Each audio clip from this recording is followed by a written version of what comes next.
You're listening to Nocturnal Nightmares. While the world sleeps peacefully, we open the door to what lies beneath. The stories that surface in silence, the fears that rise in the dark. These are not dreams, they are reminders. Stay with us. And don't close your eyes just yet.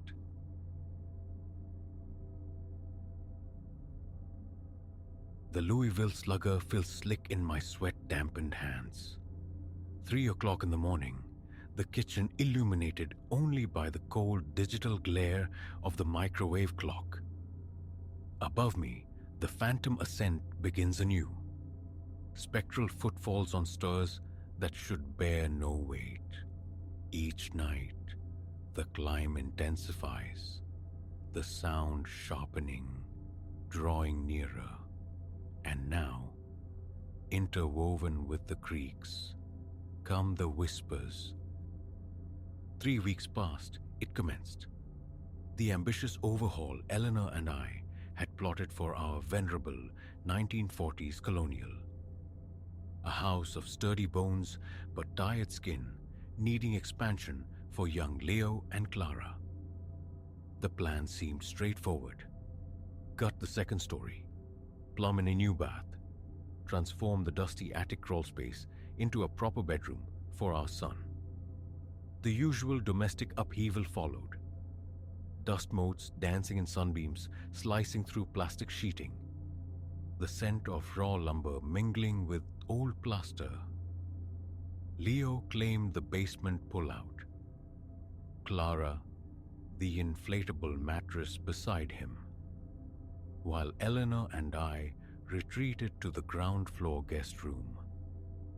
Islands in our own disrupted home. Then, the first intrusion. Midnight had bled into the deeper hours when nature called. Crossing the threshold into the hall, the sound arrested me. A deliberate tread upon the stripped wooden stairs. Creak, pause, creak, ascending. My immediate thought. Leo, defying our strictures about the hazardous upper floor. I slapped the switch, flooding the stairwell with harsh light, poised to deliver a paternal reprimand. Silence slammed down. I climbed, pulse ticking, scanning the naked risers littered with sawdust and stray nails. Only the faint flutter of plastic sheeting stirred by the furnace vent. Downstairs, Leo and Clara were cocooned in sleep. Eleanor, beside me in the guest room, breathed evenly. An old house settling, I told myself. Structures groaned under renovation stress, timbers shifting. As an analyst, a man tethered to quantifiable facts, I craved tangible explanations, but the following night, nearer 3, the phantom climb resumed. Slow, measured footfalls, and beneath them, a murmur like wind through dry leaves, indistinct voices in hushed conference. Again, the light brought abrupt stillness. Again, the family slept undisturbed. I began a logbook, a futile anchor of dates and times against the encroaching irrational. Night 3. The ascent reached the 8th stair. Night 4. The 10th. The susurrus intensified, the cadence of conversation teasingly audible. Yet the words remained maddeningly veiled, like secrets whispered through thick velvet. Sleep became a shredded commodity. By week's end, exhaustion gnawed at my edges. A motion-triggered camera, mounted strategically, yielded nothing but grainy footage of drifting dust motes and the spectral dance of plastic sheets. Yet the invisible procession continued its nightly climb, the voices gaining substance. Eleanor's concern was palpable across the breakfast table. "You look haunted, darling," she observed. "Is the budget weighing on you?" How could I articulate this nocturnal siege? Confess to my pragmatic wife that I, the man of ledgers and logic, was now spending my nights gripping a baseball bat, straining to hear ghosts ascend our staircase. Easier to murmur about demanding projects, to mainline caffeine, to establish my nightly vigil in the sterile quiet of the kitchen, waiting, always waiting. The footsteps never failed me. The second week saw them breach the summit. The disembodied climb now culminated at the second-floor landing. And the voices, they coalesced, snippets drifting down with chilling clarity. Mind the riser? Nearly there now. Support his arm. Phrases utterly mundane, helpful even, devoid of menace. That very normality amplified the horror, twisting the familiar into the grotesque. I delved into the property's lineage, seeking some dark annotation in the county archives. Futile. Built post-war for the Ashworth family. Passed to the Bradfords in '63, then the Kendalls in '85. We acquired it from the Kendall estate just 2 years ago. No recorded tragedies, no whispers of misfortune tethered to these walls. Just bricks and mortar sheltering generations of unremarkable lives. Yet, the climb persisted. The spectral conversation continued, and now, the abrupt silence upon my intervention wasn't guaranteed. Last night shattered my remaining composure. 3:17 a.m., my logbook confirms. The initial creak on the first step, then the second. The familiar litany began. Careful on that loose board. Here, take my hand. My grip tightened on the bat, my heart beat a frantic drum against my ribs. Then, piercing the murmur, a child's hesitant query. Do we have to go up again? Met by a gentle, unwavering reply. It's the way, child. We must.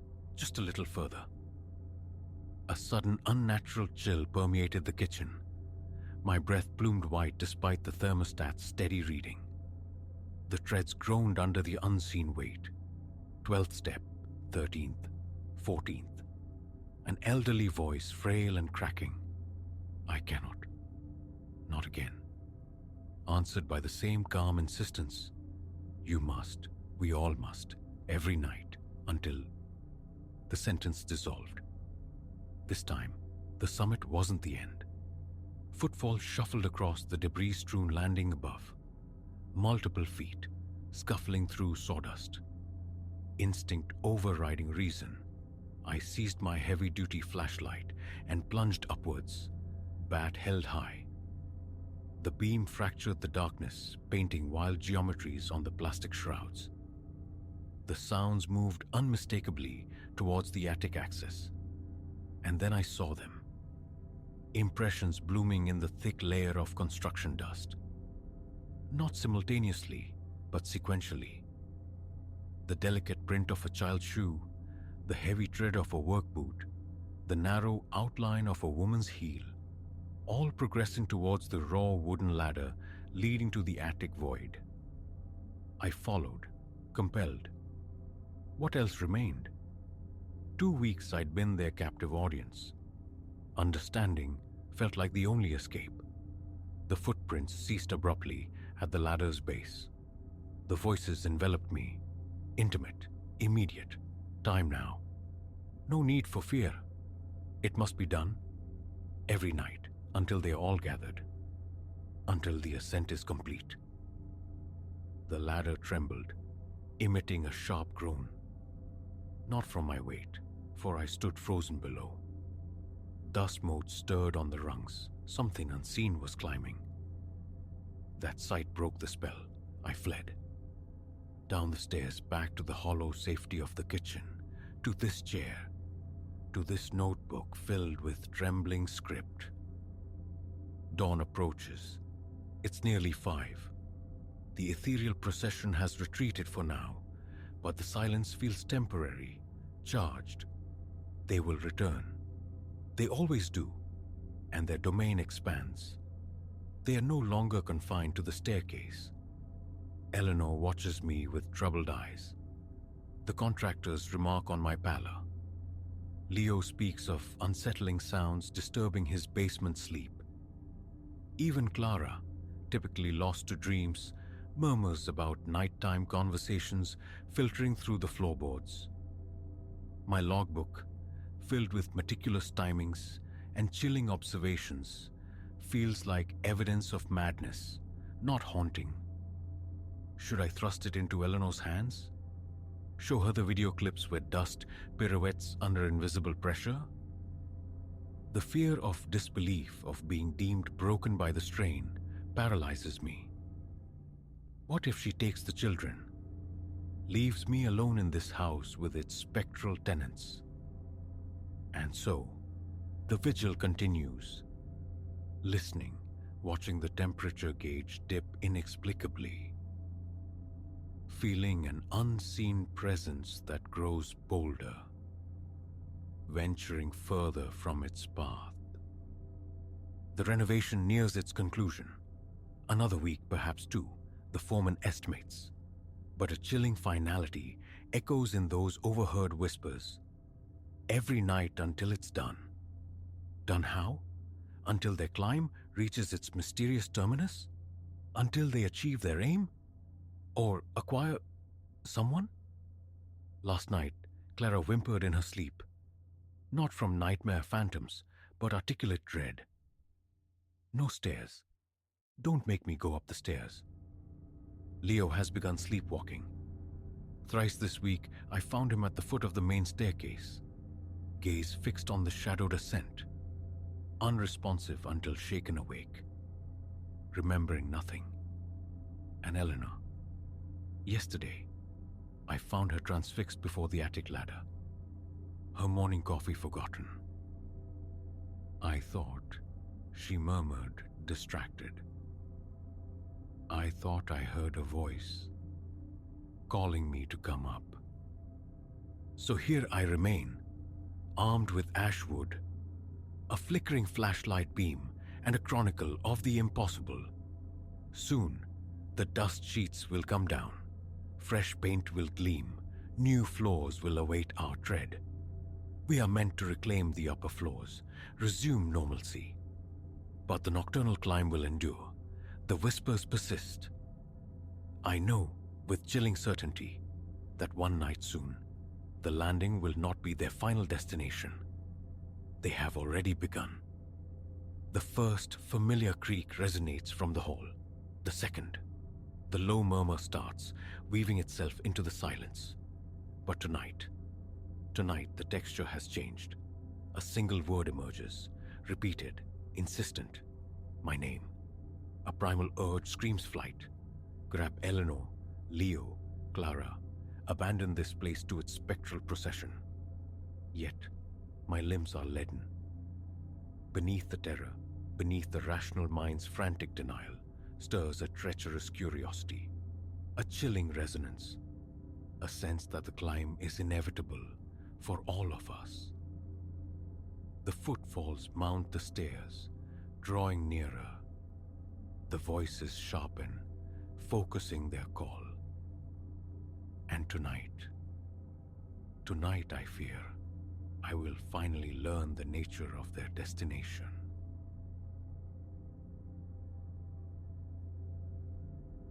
The air in this motel bathroom hung thick and still, a mausoleum of stale smoke and regret.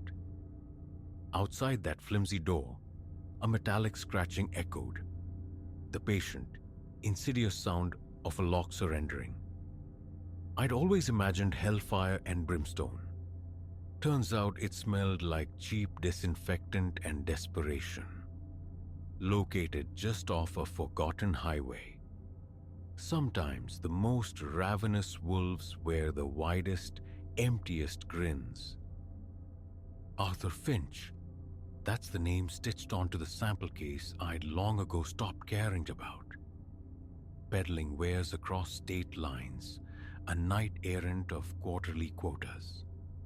A joke, perhaps, but my particular threadbare reality.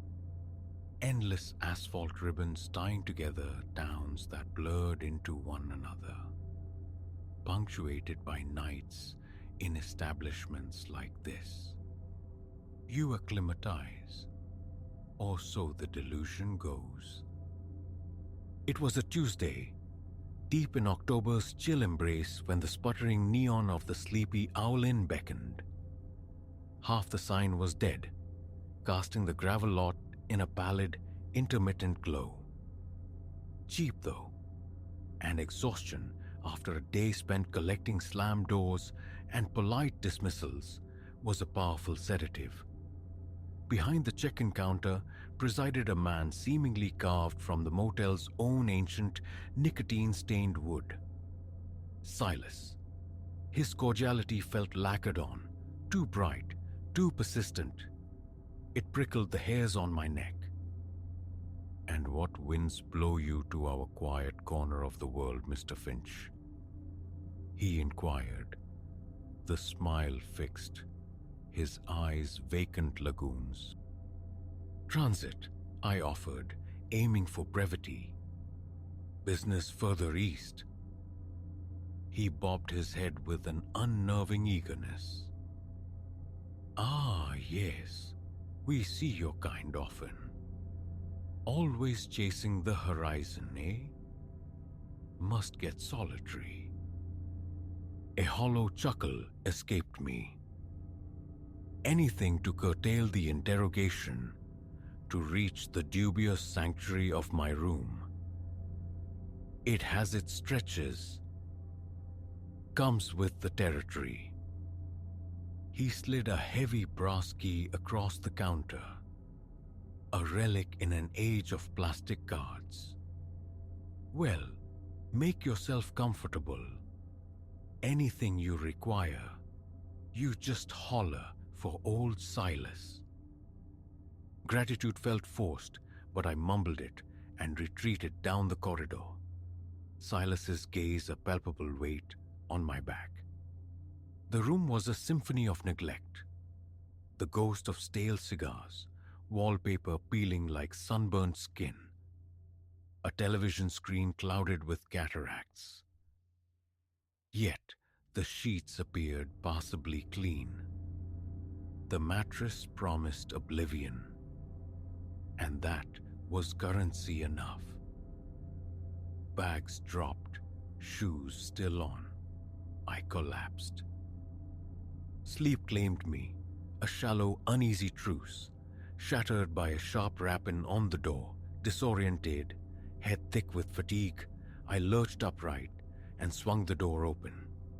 Silas stood there, the smile resurrected, wider than before. "Hate to disturb, Mr. Finch," he crooned, the apology utterly unconvincing.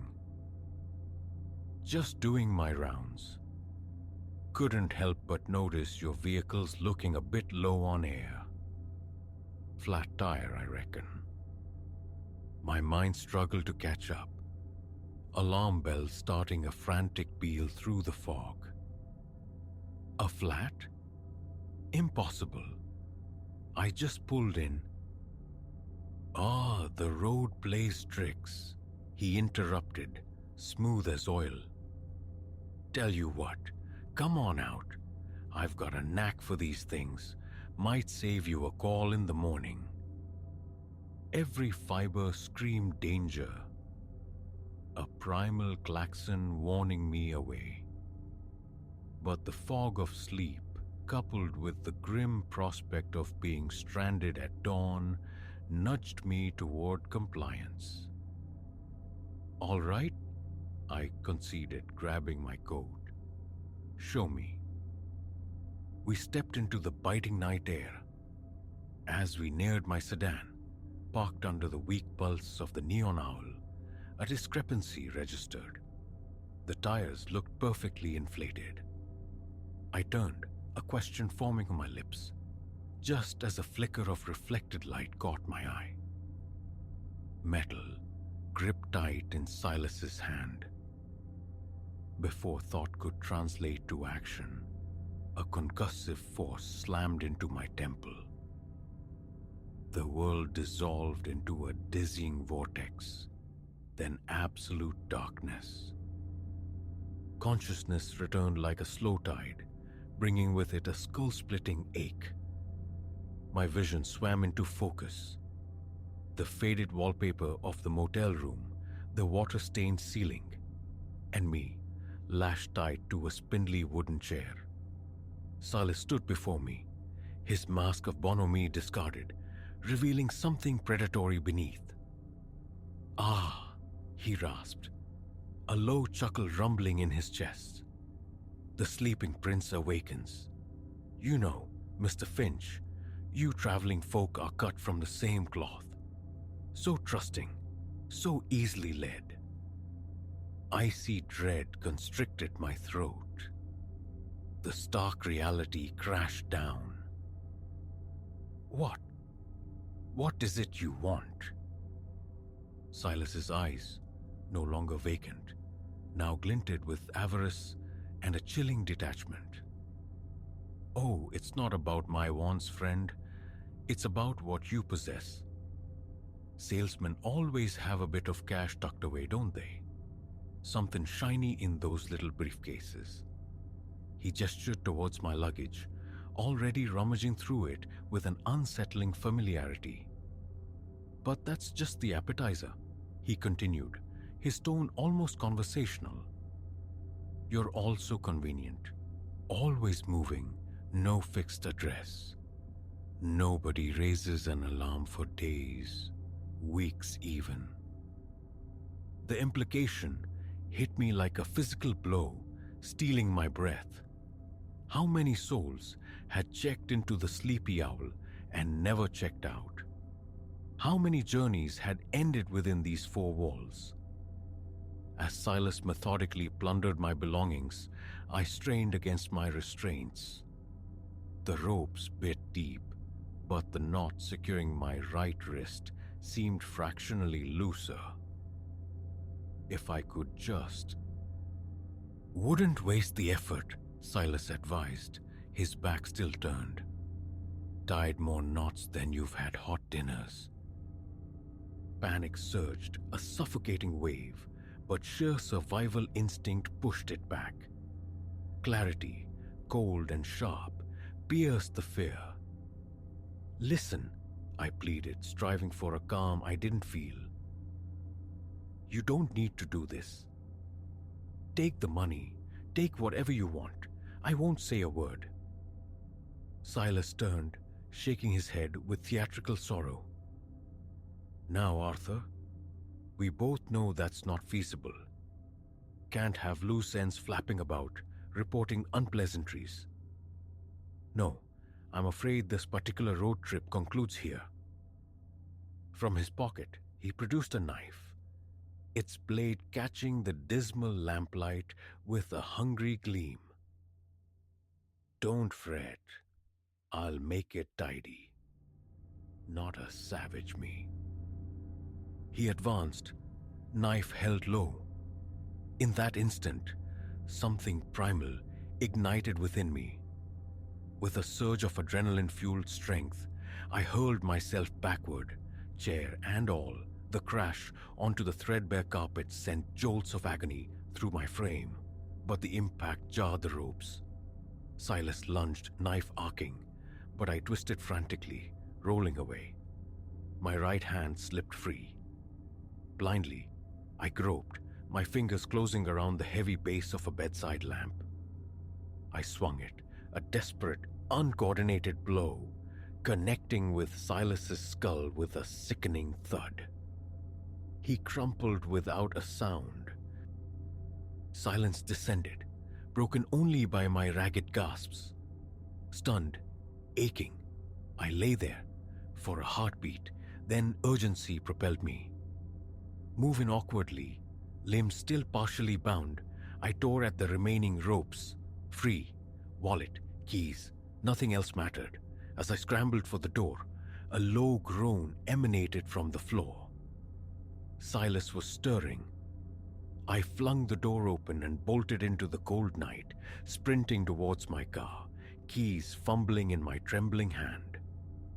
Behind me, Silas bellowed, his heavy footfalls pounding the asphalt. I threw myself behind the wheel, jammed the key home, engine roaring to life. Gravel spat as I fishtailed out of the lot. A final glance in the rearview mirror captured Silas, standing silhouetted under the dying neon. His face contorted into a mask of pure fury. Hours bled into one another as I drove, hands clenched white on the steering wheel, every pair of headlights in the mirror a potential threat. Only when the bruised colors of dawn began to stain the eastern horizon did a fraction of the tension ease. I pulled into the glaring lights of a sprawling truck stop, mind a chaotic whirl. Police, I had to call them. Yet a sliver of terror remained. What if they didn't believe me? What if Silas had connections? What if the sleepy owl was just one nest in a wider web? Ultimately, the fear kept me moving. I drove until the state line was a distant memory, then another, stopping only for gas, fueled by caffeine and raw nerves. 3 states away, exhaustion finally outweighing paranoia. I walked into a police station.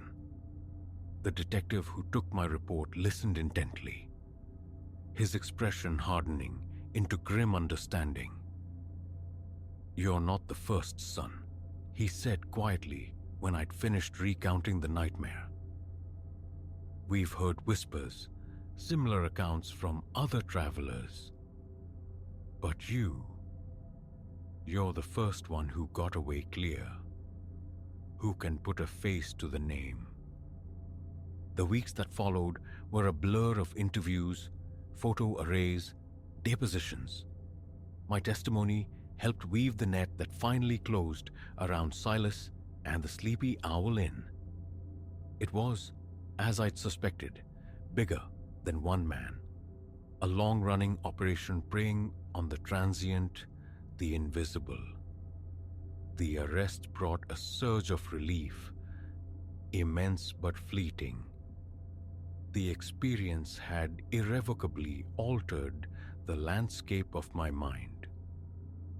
Returning to the road, to the endless cycle of anonymous motels and fleeting encounters, was unthinkable. The mere thought sent shivers of dread down my spine.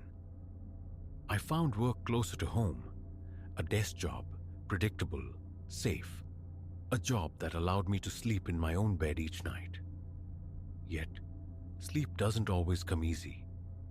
In the quiet hours, the memory surfaces, the scratch at the lock, Silas's empty eyes, the glint of the knife.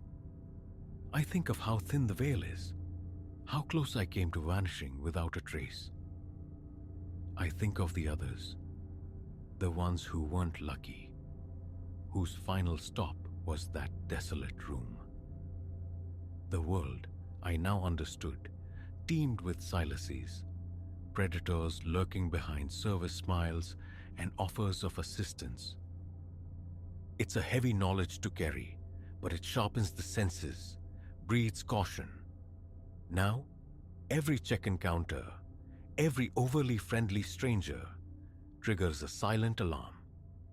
Call it paranoia if you will. I call it survival. Because the deadliest threats aren't always the monsters that advertise their menace. Sometimes they greet you warmly, inquire about your travels, and offer a helping hand, all while measuring you for a shallow grave. Trust, I learned beneath the flickering sign of the Sleepy Owl Inn, is a fragile currency, easily counterfeited, devastatingly misplaced. And sometimes, the most crucial instinct isn't closing the deal, but recognizing when you're the one being sold a lie that could cost you everything. I survived, yes, but learning to live with the ghost of that night, with the chilling awareness of the smiles that hide teeth. that's the ongoing journey.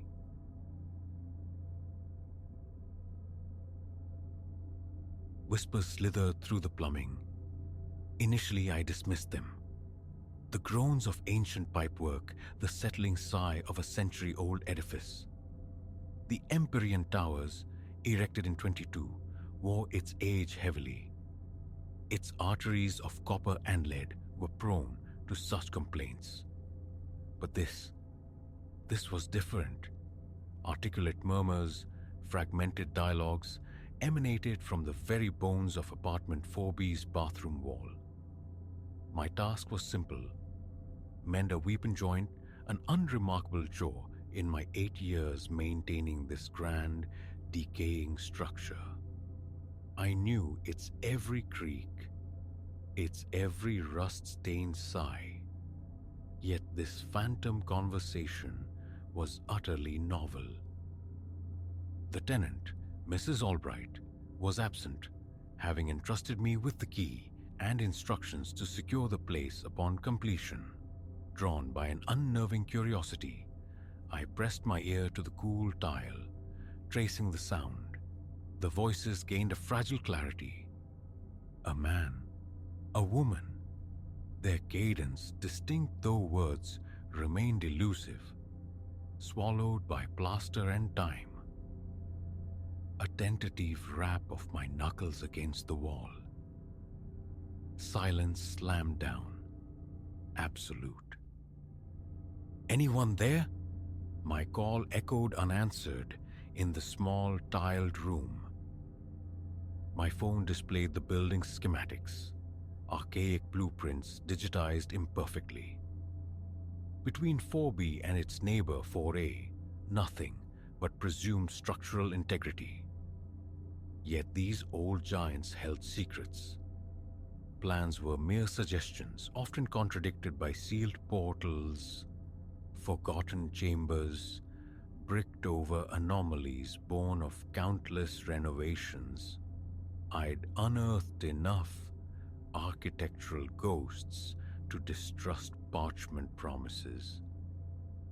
Retrieving my heavier tools, I commenced dismantling the bathroom wall. The grout, already surrendering to time, crumbled obligingly. 4 tiles yielded. Then my hammer encountered not plaster and lath, but void. A hollow thud. Carefully, I enlarged the breach. Beyond the wall lay a fissure, scarcely 2 feet across. My flashlight beam sliced through stagnant air thick with the dust of generations, illuminating cobwebs like macabre lace and indistinct shapes huddled in the gloom. I widened the opening until it grudgingly permitted passage. The cavity was suffocatingly narrow, a forgotten breath held within the building's lungs. Stale air, dense with particulate history, coated my throat. The flashlight's eye snagged on metal glinting dully from the floor. An old biscuit tin, shoebox-sized. Beside it rested a leather satchel, its surface cracked, stiff as ancient parchment. The whispering had ceased entirely, replaced by the frantic pulse in my ears and the gritty crunch of debris underfoot. The tin came first, unexpectedly weighty. Rusted hinges fought my screwdriver before yielding. Inside, stacks of currency, bills bearing the oversized portraits of a bygone era, bound by rubber bands that disintegrated at my touch. Thousands, easily. The satchel disgorged a tangle of jewelry. Gold chains, rings heavy with stones, timepieces frozen mid-tick, all tarnished yet undeniably precious. Beneath this hoard lay a small notebook, its pages brittle, yellowed like old teeth. My light fell upon the first page, faded ink yet legible. 15 June 1947. Drop made near midnight. V says lay low. Heat intense post-Harrison job. Take is prime, best yet. 3 ways nets 12K apiece. Decent haul.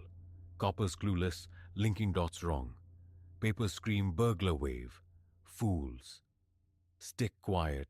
Stick to plan. We're gold. Tremors ran through my hands as I navigated the fragile leaves. A meticulous chronicle of larceny spanning nearly 2 years. Jewelers, affluent residences, a bank vault breached, names, dates, tallies of stolen wealth. The final entry, dated April 1949. Trouble, we missed check-in. 3 days dark. L saw watchers near his place. Smell a rat. Gotta move the cash. Now, return when coast clears. They never returned. 75 years. The spoils waited within this wall. Footsteps resonated from the apartment beyond. Mrs. Albright, unexpectedly early. A frantic scramble. Replace the treasure. Refit the tiles as seamlessly as haste allowed. A proper repair would require more time, finesse. Mr. Silas, still about? Mrs. Albright's voice drifted from the living area. Just concluding, I called back, my own voice an unfamiliar, reedy thing. Had to breach the wall, trace the pipes, some moisture damage apparent. I'll need to return tomorrow for a proper patch-up. Oh heavens, is it severe? Nothing alarming, just the character of old plumbing asserting itself. Gathering my tools, I fought to still the nervous energy vibrating in my limbs. First thing tomorrow, I'll bring the necessary materials. The drive home was a fugue state, thoughts racing like panicked rats. 50,000, perhaps more, nestled in that wall cavity. By law, it belonged elsewhere. The building's owner, the authorities, stolen goods. Yet, after 3/4 of a century, did provenance even matter? Statutes of limitation were surely ghosts themselves by now. Sleep offered no refuge, haunted by those disembodied voices. Auditory illusions? The Empyrean groaned constantly. But those were words, distinct exchanges. Sound bleeding through from another unit perhaps. The blueprints insisted otherwise. Solid partition. Dawn found me back at the Empyrean by 7. Mrs. Albright, robed and surprised, admitted me. My word, Mr. Silas, you weren't exaggerating about an early start, she remarked. Best address these issues promptly. Water damage compounds neglect. I waited until her customary morning stroll took her out, then made straight for the bathroom. The replaced tiles screamed their newness. They'd need artificial aging. But first, confirmation. Another look into that secret space. The moment my tools touched the grout, the voices resumed. Sharper now, less muffled. They'll find it. They always find it. Quiet. No one's looking now. Too long. I froze, tools suspended. The sound originated from within the hidden niche. Impossible. I had occupied that space yesterday. It barely accommodated one man standing. More tiles came away. The aperture widened, allowing my flashlight beam ingress. The tin, the satchel, undisturbed. But something else lay imprinted on the thick dust. Footprints, recent, leading deeper into the wall. Utterly impossible. The space terminated mere feet back. I'd surveyed its entirety, yet there they were, stark against the grey powder, and unequivocally not my own. Seal the wall, walk away, alert the owner, call the constabulary. Any sane action but the one I took. I squeezed back through the opening. The footprints marched toward what appeared to be the solid rear boundary of the niche. My seeking hand pressed against the brickwork. It yielded. A perfectly camouflaged door, groaning on protesting hinges, long seized by rust. The voices intensified, frantic. Someone's come! Hide it, quick! I shoved the hidden door. Darkness yawned beyond. My flashlight swept across a chamber roughly 12 feet square. Bare brick walls, concrete floor. Not empty. 2 figures occupied a far corner. A man and woman, draped in the fashions of the 1940s, coated in a fine patina of spectral dust. Their faces were hollowed grayish canvases, their eyes abyssal sockets fixed upon me, unblinking. I stumbled backward, skull cracking against the low entrance. The flashlight beam passed through them, unimpeded. They weren't truly there. They couldn't be. "You shouldn't have found this," the woman breathed, her voice like autumn leaves crushed underfoot. "No one should," the man echoed. "We saw to that." I'm just... The pipes. The words were ash in my mouth. My heart, a frantic drum against my ribs. "Liar!" the woman hissed, spectral venom in the sound. "You sought the spoils. Greed always leads them back." "How many?" The question escaped before I could contain it, dreading the answer. "How many found this?" The man smiled. A terrifying display of teeth, too white, too sharp against the spectral decay. "Sufficient. The avaricious always sniff their way here. They seldom sniffed their way out." I fled, dropped the flashlight, slammed against the narrow passage walls, hands scraped raw on coarse brick. Behind me, their laughter echoed, no longer muffled, but crystalline, glacial, pursuing. I burst from the wall's embrace into the mundane reality of Mrs. Albright's bathroom, trailing filaments of dust and terror. Didn't cease my retreat until I was behind the wheel of my truck, engine roaring, hands trembling too violently to engage the gear shift. From the parking lot, I phoned the building owner, spoke of severe moisture intrusion, potential structural compromise, the necessity of opening the entire wall. "Get contractor estimates," he replied, preoccupied. "We'll address it next month." Budget constraints. I tendered my resignation that afternoon.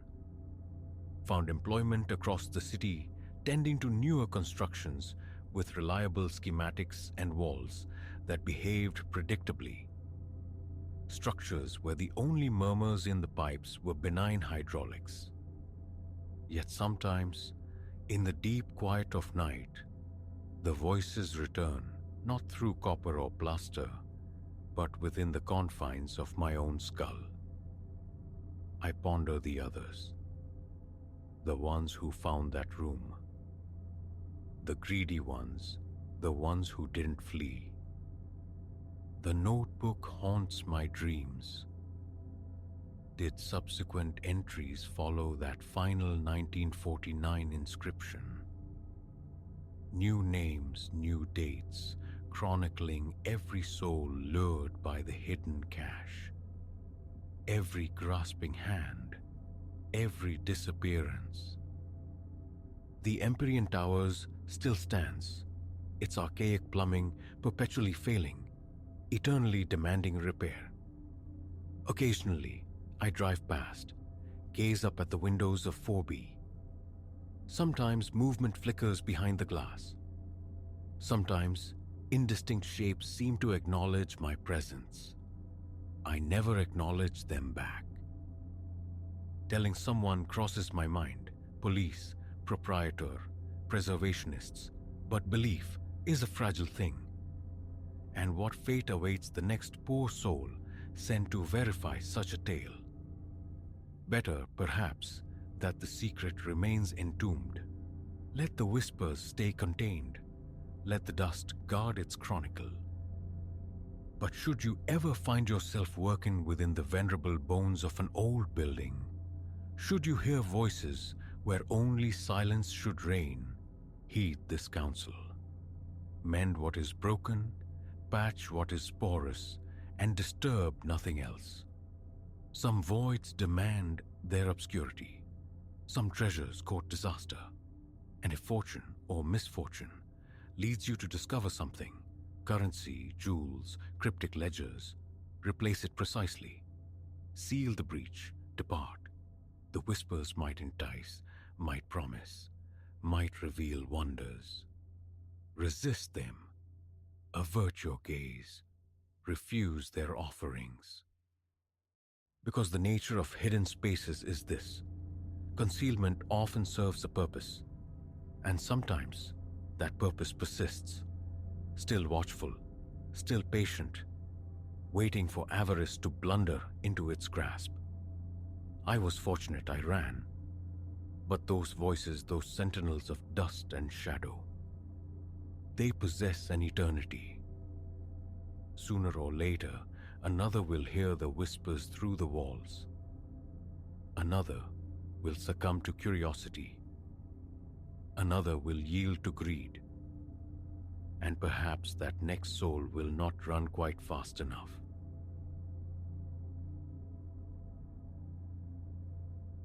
That first awareness, I recall it precisely. Night had deepened, perhaps sliding past midnight's threshold, the house utterly submerged in quiet. Every illumination extinguished save one. The diminutive lamp casting a lone circle of light from the side table. I was nestled, or attempting to nestle, in the baroque embrace of that sapphire velvet armchair, a relic fetched home only the previous afternoon. Leaning back, seeking solace against its unyielding form, the plush fabric whispered soft against my fingertips, heavy, substantial. Then, as my weight settled, a chill coalesced upon my right shoulder. Not merely cold, but pressure, tightening for a stark second. Palpable, like fingers pressing down, yet the air beside me remained void. A fierce kick hammered against my ribs. I surged upright, gaze snapping to the seat. One side of the cushion sagged, indented, as though still bearing an unseen occupant. I scrubbed at my eyes. Leaning closer, tentatively, the velvet plumped slowly back to its full shape. My mind scrambled for reason, exhaustion surely. But my nerves hummed a frantic tune, legs betraying a tremor. That chair remained empty for the rest of the night. Only the day before, my path had intersected with its destiny in a dusty antique emporium across town. Drawn by the perpetual curiosity its window displays evoked, clouded mirrors, frozen clocks, lamps like brass sentinels, shadowed ranks of furniture. I had pushed open the door. The scent hit first. Aged wood, a dry perfume, laced with the low thrum of some unseen fan, laboring behind teetering stacks of forgotten things. The proprietor, a silver-haired man with a clipped beard, offered barely a glance. I drifted through the narrow aisles, a silent navigator in a sea of yesterdays, until it commanded my attention. The armchair, its velvet, a startling, vibrant blue, seemed improbably clean, almost luminous in the dimness. Intricate carvings scrolled across the dark wood frame, whispering of another century. Solid legs, generous armrests. The price tag, while not insignificant, rested within the realm of possibility. Visions bloomed. Myself, lost in pages, cocooned in its antique grandeur within my own living room. The transaction was made, delivery arranged for that very afternoon. When the delivery crew departed, leaving its sentinel near the living room window, it faced the television and a modest bookshelf. The house, acquired mere months prior, still echoed with emptiness, a canvas awaiting character. Against the bare hardwood floors and stark white walls, the armchair radiated presence. Instantly, the room's focal point. Nothing felt amiss then. My hand smoothed the nap of the velvet. It yielded like cool moss. No peculiar odors, no blemishes, no errant threads. That initial evening, premonition still dormant, I'd attempted to peruse the magazine from its depths. It felt resistant, slightly stiff, but easily excused by its age. I rose, fetched water, doused the overhead lights, leaving only the table lamp's intimate glow. I thought to try again, to acclimate. And that was the moment. The precise moment the spectral chill clamped onto my shoulder. Sleep offered little refuge afterward, fractured by sudden awakenings, heart thudding against silence, ears straining for any deviation from the norm. Silence answered. Logic insisted, imagination. By morning's light, I stood before the chair, scrutinizing it. I pressed the cushion. It resisted evenly. I leaned my shoulder into the backrest, mimicking the previous night's posture. Nothing. The day unfolded with determined normalcy. Work, a simple evening meal, television, watched resolutely from the sofa. The armchair presided, mute and immobile. The room felt utterly ordinary. Yet, as darkness reclaimed the house, curiosity, sharp and insistent, drew me back. Again, the solitary lamp cast long shadows. I hesitated before the armchair, a silent standoff. Minutes stretched, nothing. A sigh escaped me. Perhaps it was nothing. I committed, lowering myself into the seat. The instant my back met the velvet, the cold pressure returned. My right shoulder again, firmer this time, undeniable. I froze, breath caught. Glancing down, nothing visible impinged upon my shirt. A slight shift of my weight, and the pressure moved in concert, an invisible constraint. My pulse hammered a frantic rhythm. Up again swiftly, this time the left cushion dipped visibly, waited, the faint impression of foam lingering for a heartbeat. I retreated a step, the back of my neck prickling.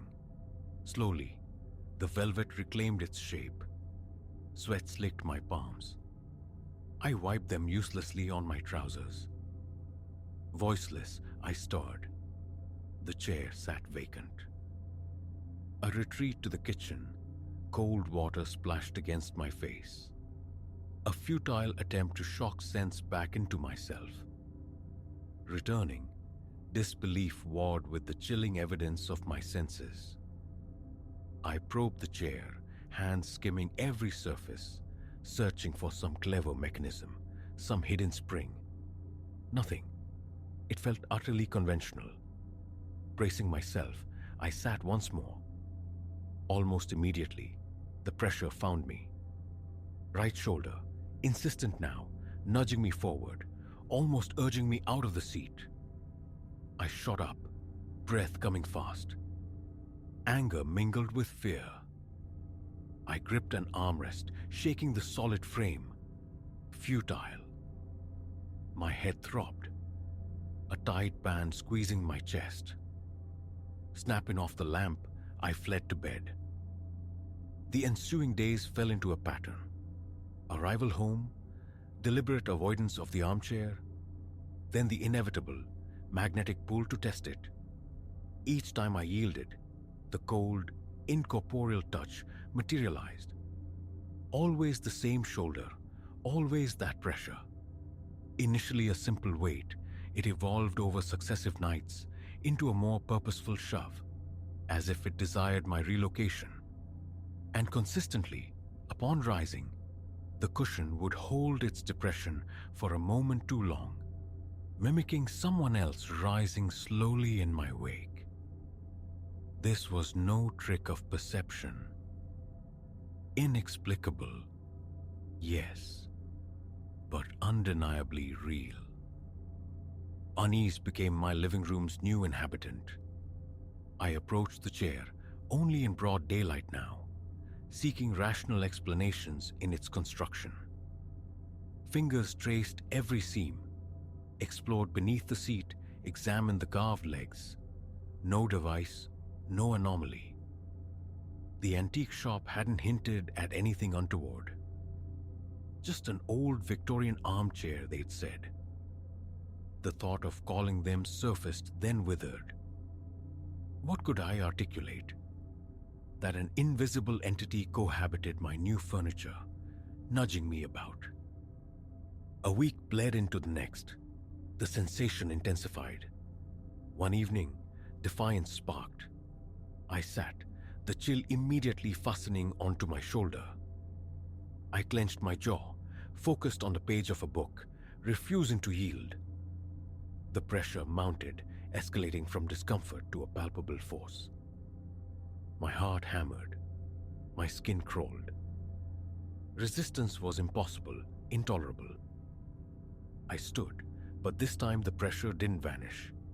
It lingered, guiding me, nudging my shoulder, turning me gently but firmly away from the chair, toward the shadowed hallway leading deeper into the house. I halted, rooted. The push intensified. Sweat broke cold on my skin.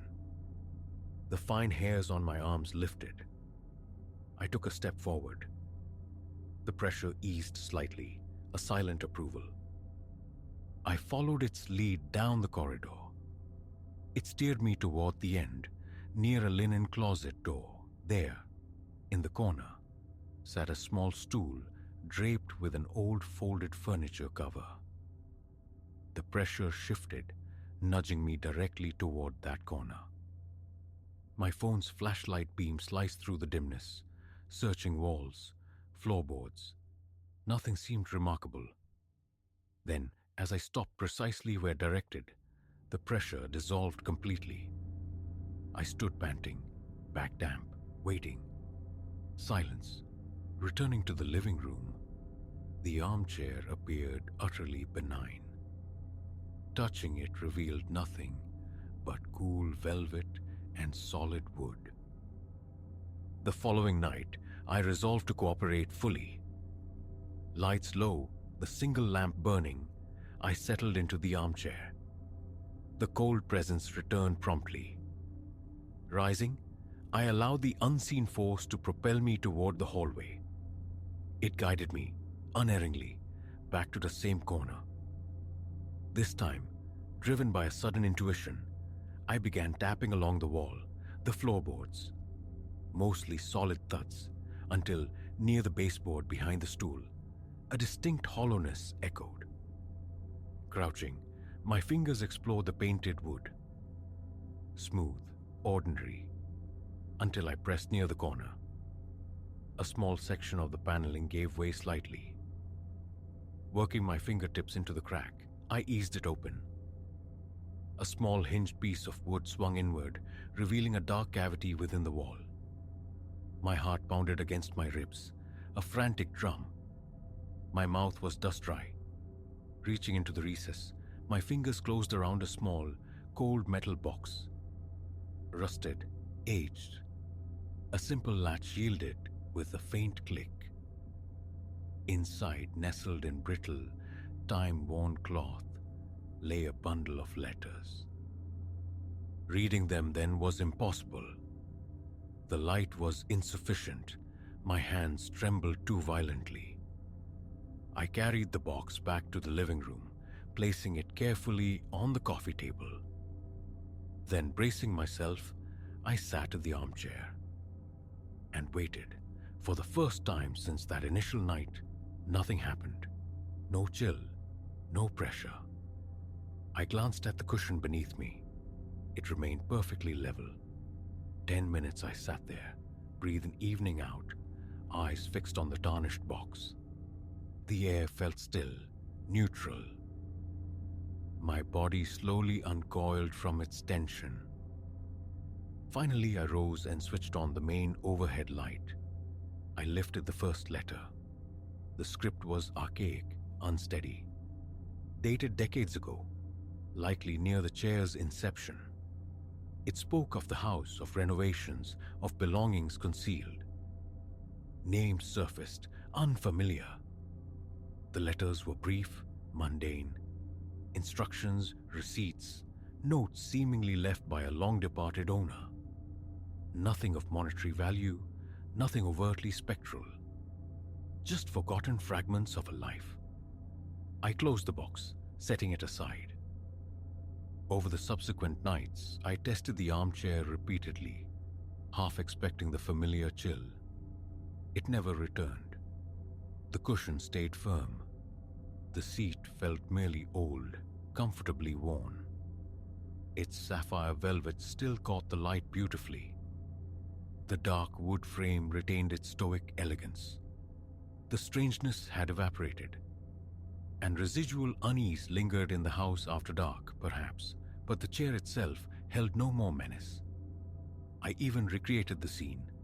Late night, single lamp, sitting in the velvet embrace.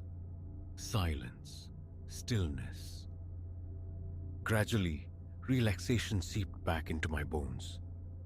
The metal box found a home in a drawer, its mystery contained but unpursued. My focus shifted to nesting. A new coffee table arrived, paintings colonized the white walls, warmer bulbs softened the light. The armchair transitioned into its intended role, my reading sanctuary. Evenings found me there, newspaper rustling, magazine pages turning. The velvet remained soft. The frame still emitted the occasional faint creak upon settling, now merely the voice of age, not omen. Occasionally, the memory surfaced, that invisible hand, its insistent pressure. It had wanted the box found, it seemed. Once discovered, once removed, its purpose fulfilled. The presence had simply ceased. I never spoke of it. Explanations felt futile, sanity questionable. Life resumed its rhythm. The armchair became backdrop, functional, familiar. Nights grew quiet again. No more vacant bolt upright, heart pounding. No more hesitant steps across creaking floorboards. Calm settled. Who left the box? And why? Remained unanswered questions drifting in the periphery. The letters, aged and ambiguous, offered no narrative. I felt no compulsion to dig deeper, no sense of ownership over that faded history. I kept the box, unread in its drawer. Let sleeping ghosts lie. Now my gaze falls upon the armchair, and I see only handsome furniture anchoring the room. Sapphire velvet, carved wood. A comfortable seat, a sturdy frame. No phantom chill graces my shoulder. No cushion sinks unnaturally. No unseen force directs my steps within my own home. I sit, rest my arms, and breathe in the quiet. The house feels settled. I possess no explanation, nor do I crave one. The presence has departed, leaving me to relax in my armchair, heart steady, palms dry, the room blessedly still. It is once again just an armchair, and that is enough.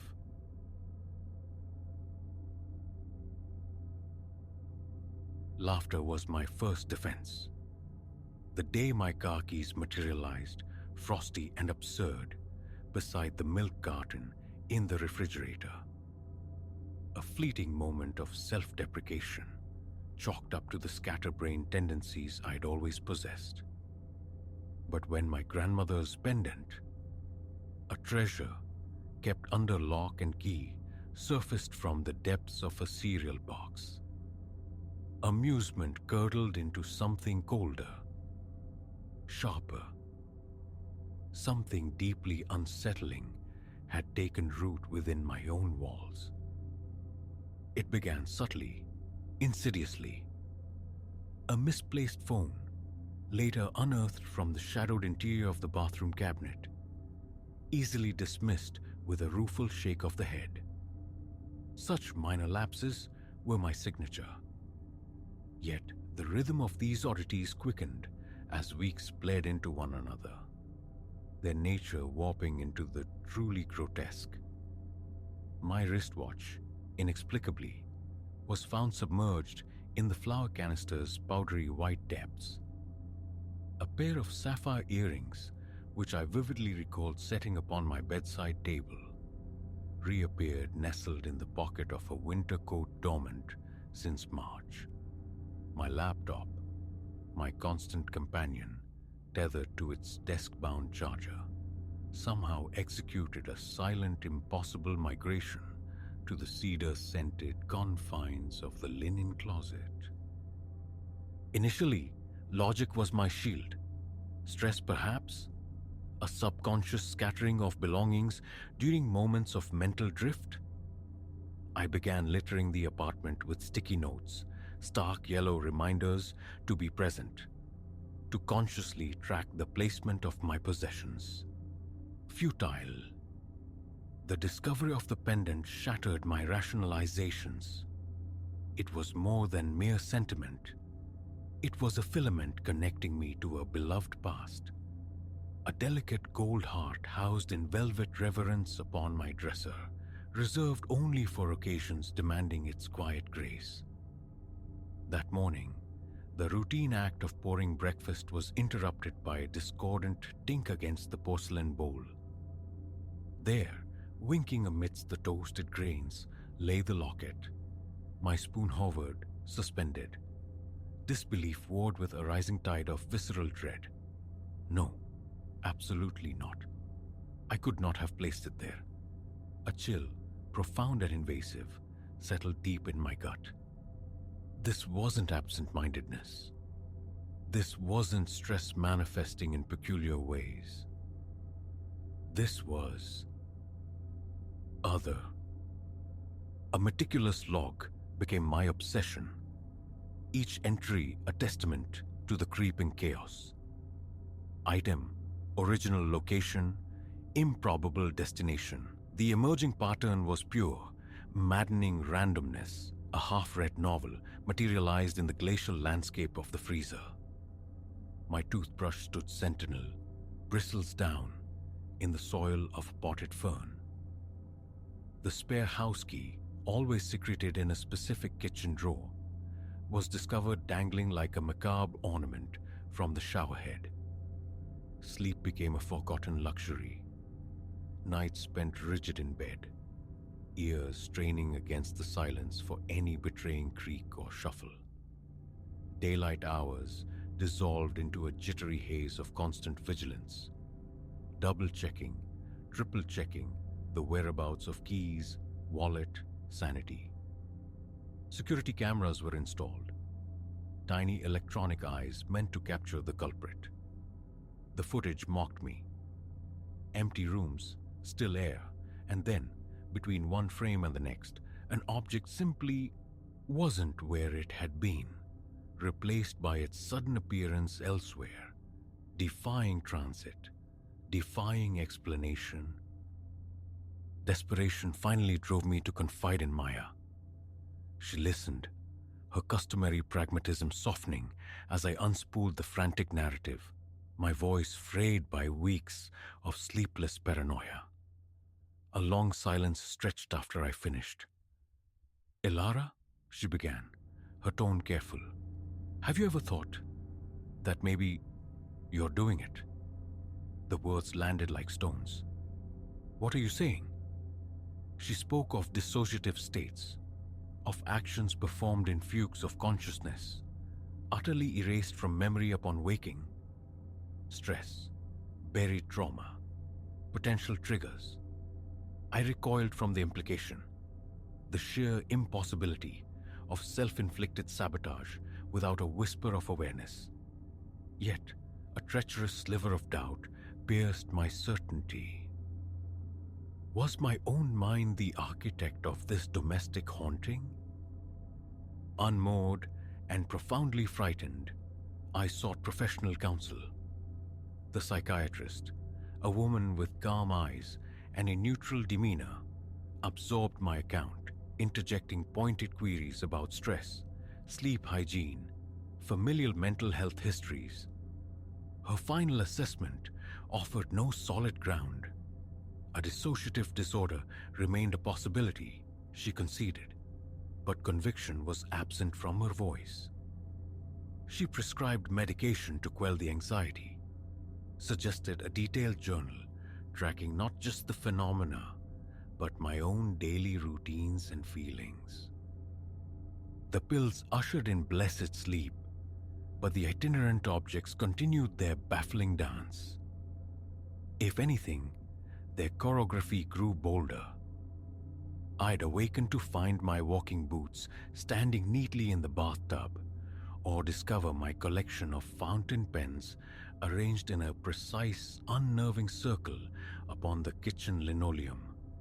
My own home began to feel alien territory, each familiar room a potential stage for the next inexplicable displacement.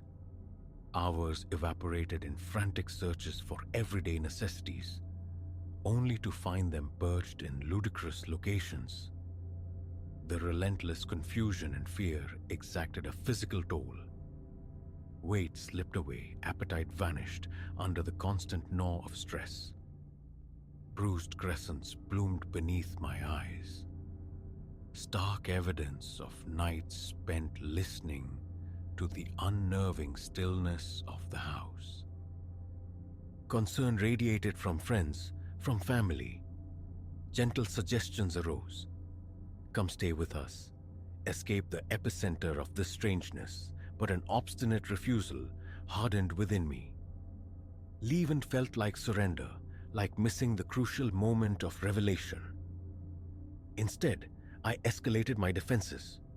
More cameras, motion sensors sensitive to the slightest stir, even a fine dusting of flour across thresholds, hoping for spectral footprints.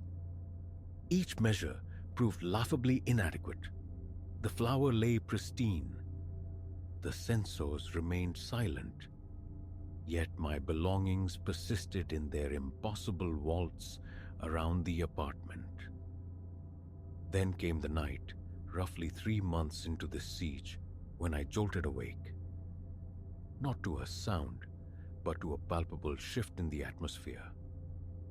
Heart hammering the frantic rhythm against my ribs, I crept from bed towards the living room. The sight that met my eyes fractured reality.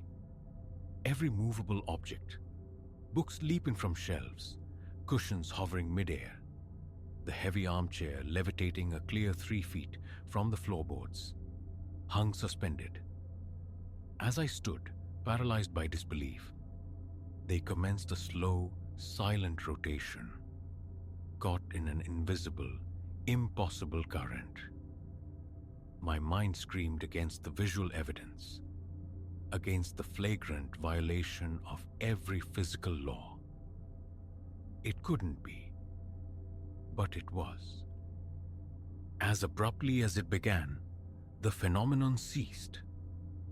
Gravity reasserted its dominion with a cacophony of thuds, clatters, and scrapes, By the time my trembling fingers found the light switch, the room presented its usual, mundane face. My legs gave way, depositing me onto the rug in a heap. A dream? Hallucination? Or had I finally glimpsed the architect of the chaos? The ensuing days were a dizzying oscillation between the stark certainty of what I'd witnessed and the gnawing fear that my sanity had irrevocably fractured. I plunged into the digital rabbit hole, trawling forums dedicated to the paranormal, seeking echoes of my experience. Some narratives resonated with chilling familiarity. Others strained credulity even against the backdrop of my own bizarre reality. The idea of inviting mediums or investigators flickered, but apprehension held me back. Fear of ridicule, perhaps, or a deeper, more unsettling fear of what they might genuinely uncover. Slowly, inexplicably, as weeks blurred into months, a strange accommodation began to bloom amidst the fear. The relocations persisted, yet their power to terrify waned. Curiosity nudged aside the dread. I started leaving small tokens, loose change, paper clips, stray buttons, on tables and counters, offerings to the unseen presence. Sometimes they vanished, reappearing days later in unexpected corners. Other times, they were rearranged into intricate, indecipherable patterns upon the floor. My friends, my family, observed the shift. Their worry softened as my terror gave way to a kind of wry bemusement. Jokes surfaced about my resident gremlin, my personal poltergeist. They relaxed as I learned to navigate this altered reality. No definitive explanation ever surfaced for the peculiar happenings that defined those months. The phenomena eventually tapered off, fading as mysteriously as they had arrived. But the imprint remained. To this day, a heightened awareness attends the placement of my belongings. A faint, persistent expectation that they might embark on solo journeys. A habit formed. I talk to my house now, murmuring thanks when keys are found where keys belong, offering a rueful chuckle when a book reappears on the wrong shelf. Ultimately, I have reframed that period not as an ordeal of terror, but as a stark confrontation with the vastness of the unknown. There are currents in this universe that defy our neat categorizations, forces operating beyond our flimsy comprehension. And sometimes, these mysteries choose to ripple into the mundane, manifesting as keys in the cold box or a beloved pendant swimming in cereal. We choose whether to recoil in fear or to accept these anomalies as threads in the wild, wondrous, often baffling tapestry of existence. I, for one, have chosen to embrace the weird. Life possesses far more texture that way.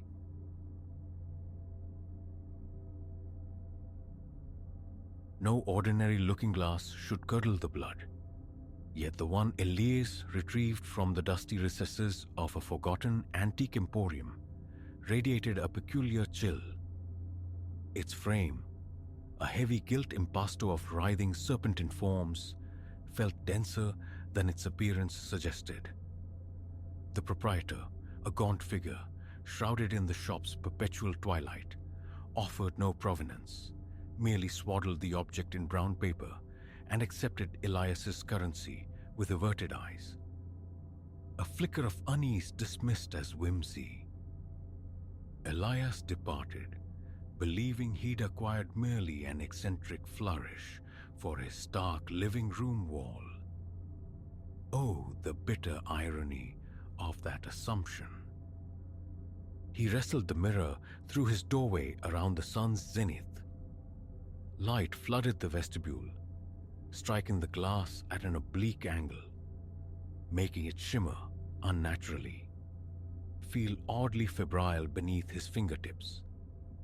Propped against the wall near the entrance, a temporary measure before installation, it demanded inspection. Elias stepped back. His reflection regarded him. Same tousled hair, same tired lines etching his face. But there, blooming on the mirrored shoulder of his grey shirt, was a dark stain, like spilled ink. His gaze dropped to the actual fabric. Immaculate. A beat of stillness. He looked up again. The phantom blemish had vanished. Just a trick of the light, perhaps, or a smudge on the antique glass.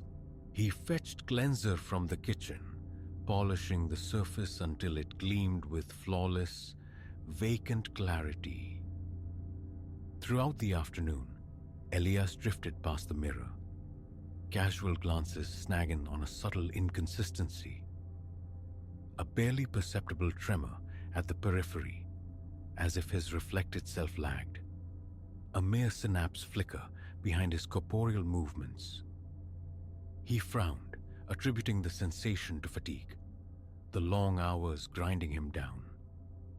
Later, summoning resolve, he transported the mirror to the living room, destined for the wall above a slender console table near the window.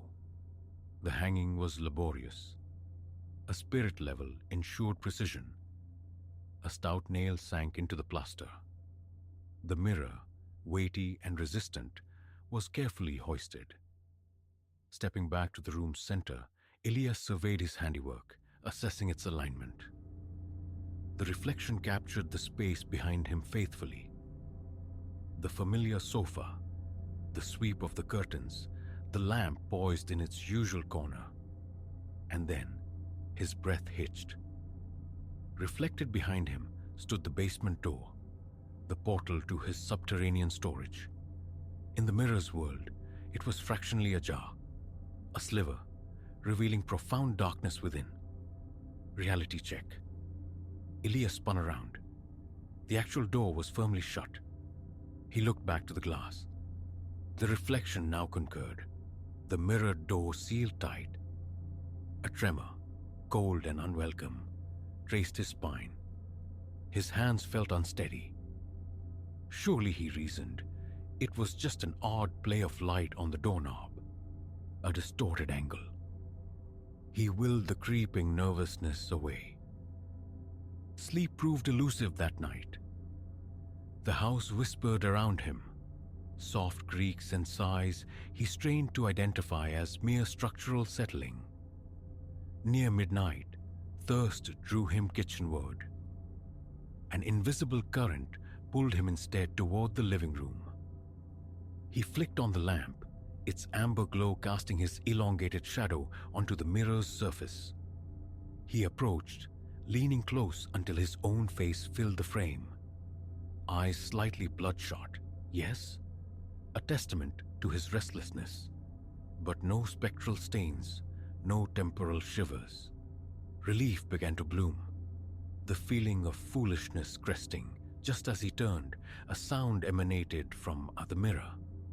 A delicate tapping, faint, insistent, like fingernails on glass. His heart leaped. He recoiled, scanning the surface for cracks, for an insect trapped behind the silvering. Nothing. The glass remained smooth, impenetrable. He touched the ornate frame, tracing the cold gilt swirls, his pulse a frantic drum against his fingertips. Silence returned. He lingered, breathing raggedly, before retreating to bed. Sleep now a distant shore. The following day bled into exhaustion at his mundane office job, a landscape of spreadsheets and data entry. Focus fractured. Elias found himself compulsively checking the time. His thoughts snagged on the unsettling presence waiting at home. He confided in Arthur, a colleague whose reaction was predictable. Laughter, pronouncements about the quirks of old mirrors, a jest about haunted houses. Elias forced a reciprocal chuckle, a hollow sound masking the tension coiling within him. It wasn't just imperfection. It was the mutability of the reflection, the phantom stain, the door that opened in glass but not in wood. He tried to bury the unease beneath the day's tasks. Returning that evening, Elias paused in the living room archway, observing the mirror from a safe distance. It reflected the room with placid accuracy, the whole scene extending into the hallway, encompassing the securely closed basement door. Furniture sat in its rightful place. Curtains hung open, mirroring reality. A fragile sense of normalcy settled over him. He prepared a simple meal, consumed it distractedly before the television's flickering light, then sought the solace of a hot shower.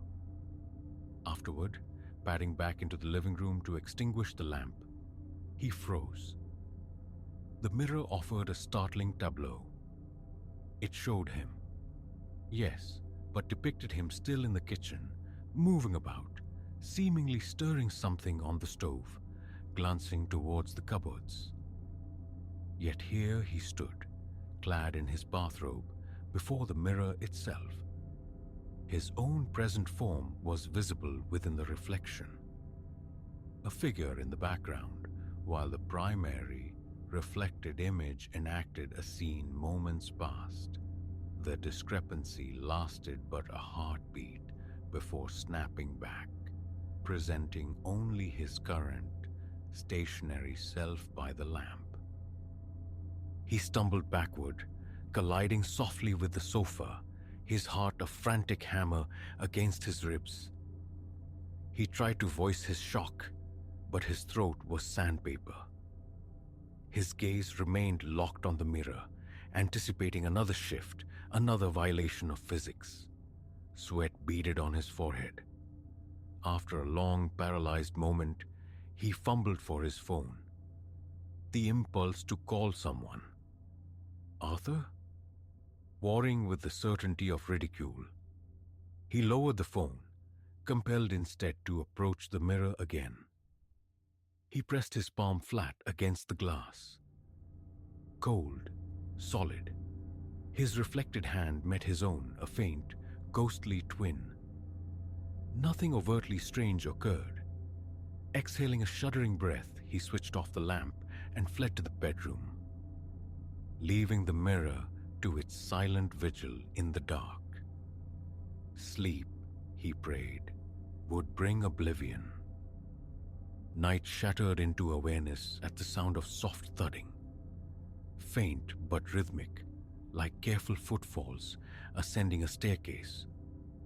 It emanated, he realized with a jolt of adrenaline, from the living room. Heart pounding anew, mouth instantly dry, Elias slipped from bed. He activated the hallway light, stood hesitant at his bedroom threshold, listening. The thudding persisted. Goose flesh prickled his skin as he crept towards the living room's entrance.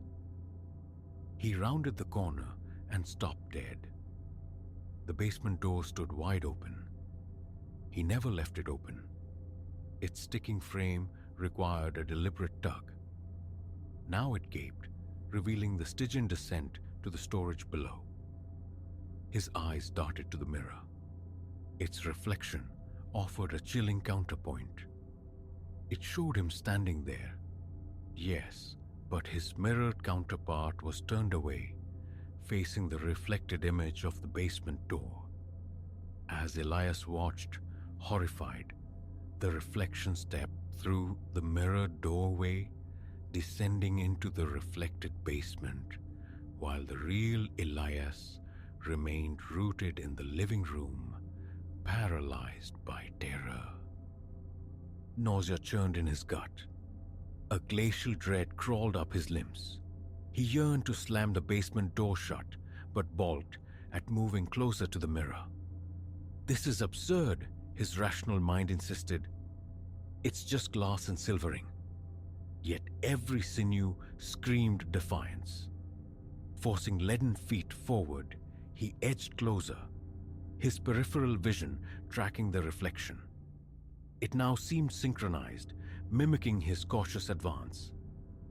He reached the basement entrance, grasped the cool wood, and pulled the door shut with a decisive thud. His reflection mirrored the action precisely. The latch clicked home. He swiped a trembling hand across his damp forehead. The sealed door offered scant comfort. The feeling lingered. Something watchful, waiting, just beyond the wood. He risked another glance at the mirror. It showed him standing before the closed basement door. Accurate for a second. Then a flicker of motion in the reflection's background.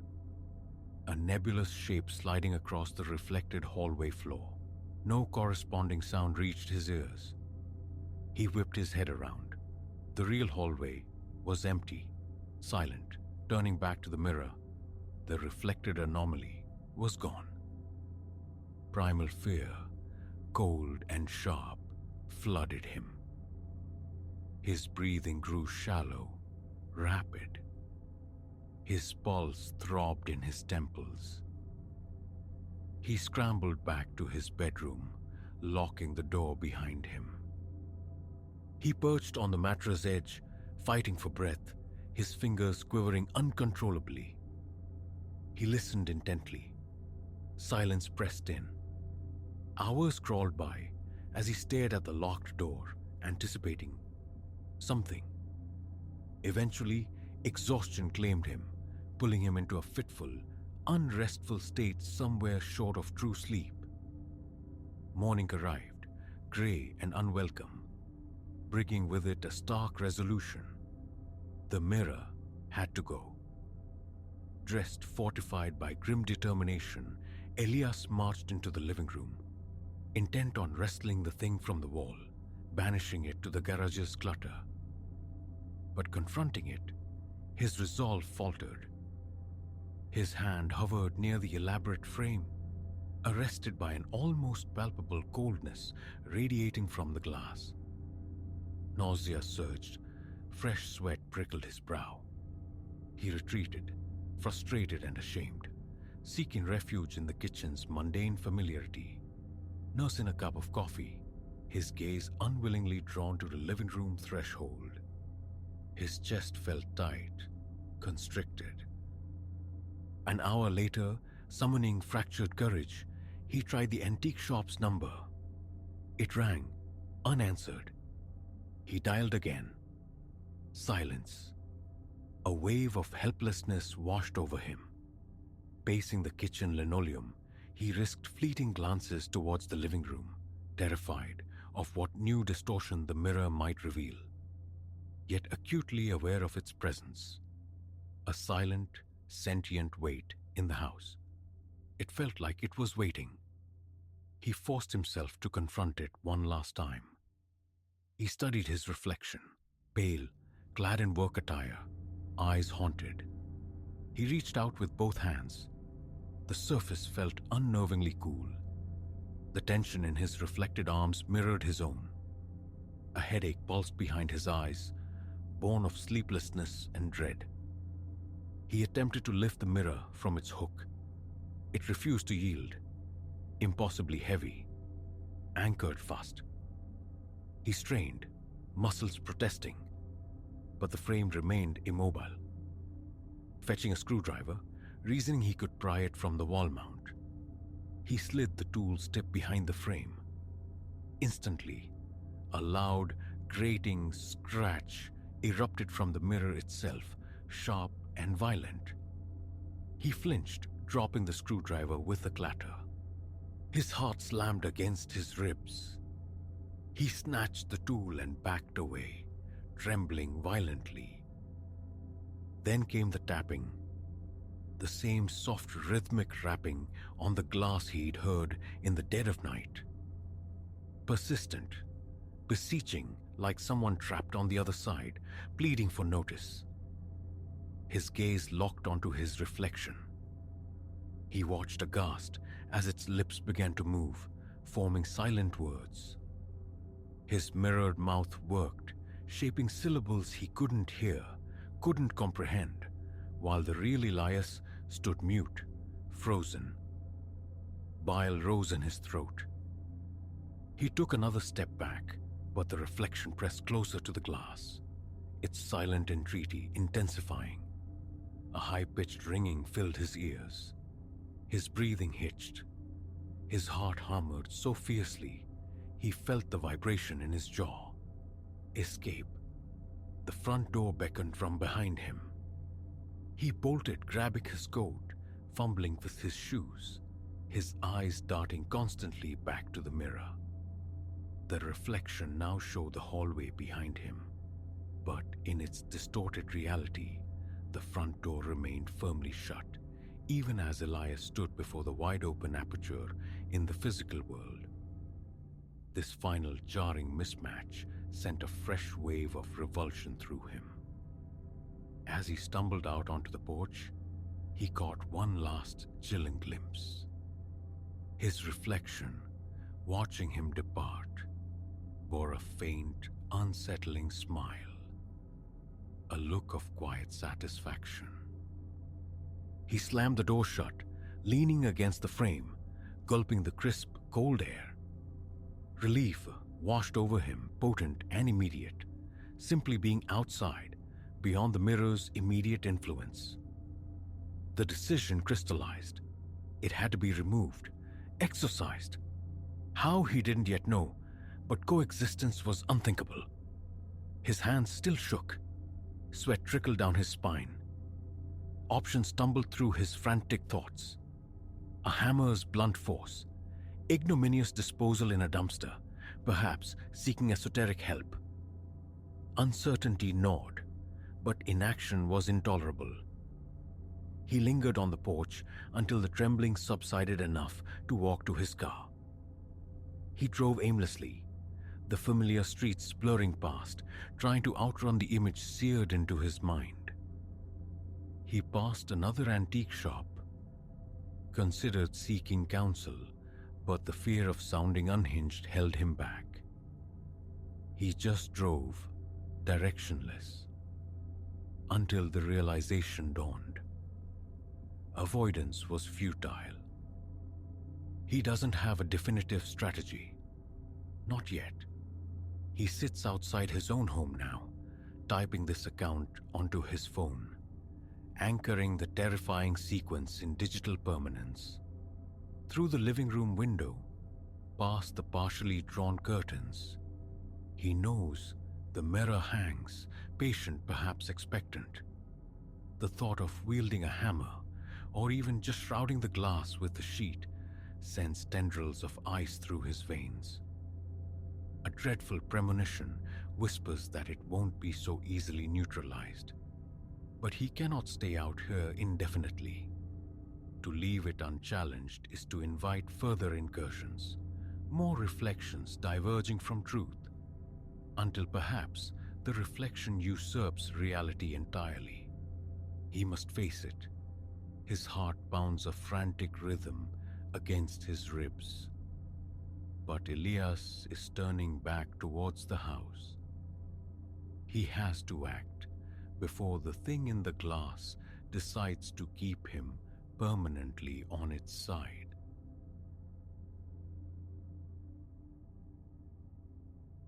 My apartment, once a sanctuary, had begun to exhale a disquiet I couldn't place. It was merely 4 walls, furnished with the predictable detritus of life, yet amplified by an army of mirrors I'd installed. A trick of light and reflection meant to banish shadows, to inflate the modest square footage. I'd courted the illusion of openness, the way light bounced and rooms seemed to bloom. Until one evening, the glow of my phone illuminating my face, I glimpsed something in the periphery of a looking glass that sent a jolt down my arm, nearly causing the device to tumble. Beside my own reflection, stark and unexpected, stood another. It quivered there, and instability in the polished surface then evaporated. I remained rooted, the frantic pulse in my throat a tangible thing against my skin. Rationality warred with the visceral certainty, the cold prickle tracing patterns on my flesh, that I hadn't been alone in the glass. My name is Silas. 32 years orbit my existence, spent largely within this compact one-bedroom perch on the 10th floor of an otherwise unremarkable building. My routine is a quiet loop. Remote work, graphic design commissions wrestled into existence on a glowing screen. The apartment maintains a semblance of order, barring the few cardboard sarcophagi of unpacked belongings cushioned in a corner. In the main living space, a utilitarian sofa faces the wall-mounted television. Flanking this arrangement, mirrors proliferate, tall floor-standing ones encased in wood, sleek metal-edged panels affixed to the plaster. Initially, they were instruments of illumination, capturing daylight, doubling the perceived space. Now, their collective gaze felt like a silent, constant scrutiny. It began, truly, a few nights past. A late-hour thirst drew me toward the kitchen. The ambient light was dim, sculpting shadows, yet my form was clearly etched in the large mirror positioned behind the sofa. It was then I registered the anomaly. A second presence tethered to mine within the glass. Less a distinct person, more an overexposed negative of myself. The contours were familiar, my own bone structure echoed, but the eyes held a strange, absorbent darkness, a shimmering void. I froze, a paralysis born of pure, unadulterated panic creeping like ice up my spine. My stomach clenched. The fine hairs on my nape bristled. And then, with the same abruptness it had materialized, the figure dissolved, leaving only the solitary, familiar reflection. Hesitantly I advanced, one trembling hand finding the cool wood of the frame. My heart hammered a frantic rhythm against my ribs. A sound that filled my ears. Minutes stretched as I scanned the mirror's depths, probing every corner, every reflection of the room behind me. Nothing. My own mirrored self stared back, weary eyes, sleep-mussed hair, a canvas of worry etched onto my features. I flicked the overhead light switch, flooding the room with sterile brightness. Still just me, alone. A violent urge to rip the offending object from the wall surged, immediately followed by a wave of self-consciousness. A trick of the shadows, I reasoned. Exhaustion playing optical games. I extinguished the light, rubbed tired eyes, and retreated to bed. The knot of tension in my chest refusing to fully unwind. Morning found me unrested, the memory of the spectral twin clinging like mist. A thorough examination of the mirror yielded nothing. The frame was solid, the glass unblemished, smooth. Windows remained shut, no draft could account for such a distortion. In the clarity of daylight, it was utterly mundane. I shifted my position, observing from various angles, but only my own ordinary reflection tracked my movements.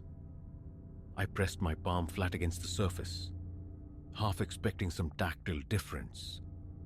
It was cool, impassive, just glass. The day demanded focus. A client deadline loomed, a series of digital illustrations requiring completion. Yet my fingers stumbled on the keyboard, my gaze repeatedly drifting leftward toward a smaller mirrored panel near my desk. It had never warranted a second thought before, but now its presence was a persistent hum beneath my concentration. I caught myself watching it from the corner of my eye, a subconscious vigilance anticipating something. Hours bled together, marked only by the cursor's blink. Nothing untoward appeared. As I finalized the project, relief mingled with a nagging suspicion. Perhaps it had simply been a vivid, stress-induced hallucination. That evening, routine brought me before the mirror affixed to my bedroom closet door, toothbrush in hand. I spat, rinsed, and glanced up. For the briefest fraction of a second, it was there again, hovering just behind my left shoulder.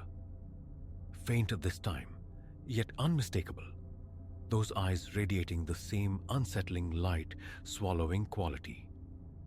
My mouth went dry. My hand spasmed, the toothbrush clattering against the porcelain sink. I spun around, heart leaping, empty air. Slowly, deliberately, I turned back to the mirror, feeling the muscles from my neck to my lower back seize. The reflection was mine alone once more, but my breath came in ragged gasps, my chest pounding. I stood immobile for a long minute, breath held captive in my lungs. Flicking the bedroom light on and off, I tested angles, scrutinized shadows. Nothing stirred. In the days that followed, the appearances grew bolder, less fleeting. The figure bled into the reflections of more mirrors. Sometimes a peripheral flicker, other times startlingly central. With each visitation, it seemed to gain substance, or perhaps it simply drew nearer. I'd glimpse it in the bathroom mirror while washing my hands, a silent observer, or catch its form in the small looking glass by the entryway as I shrugged on a jacket. The eyes remained the most disturbing element. My eyes, yet fundamentally alien, possessing a dark, predatory sheen, reminiscent of nocturnal animals, but imbued with a chilling, focused hostility. A leaden weight would settle in my gut at each sighting. My throat would constrict, a choked curse often escaping my lips. Driven by a mounting dread, I began shrouding some of the mirrors, starting with the large one in the living room, draping it with an old bedsheet. The act felt absurd, yet the thought of meeting that gaze again was unbearable. I craved relief from the constant unnerving possibility. A friend, geographically distant but emotionally close, called to check in. The urge to confess, to pour out the impossible truth, was strong, but I swallowed the words. How could I articulate the terror of being haunted by my own reflection? Of a spectral twin inhabiting the silvered surfaces of my home? I deflected, murmuring about workload and feeling slightly under the weather.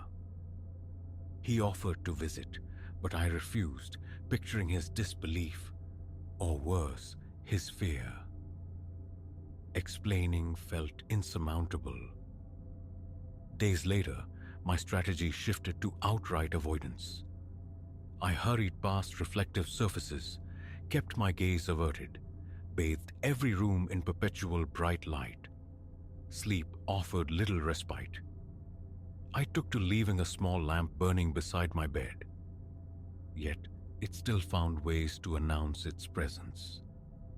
A subtle motion detected in the closet door mirror from across the room, a fleeting glimpse of its form superimposed on the dark, reflective surface of the powered-off television screen. Each instance sent adrenaline surging, my heart slamming against my ribs, a cold sweat breaking out. No amount of self-reassurance could negate the physical reaction.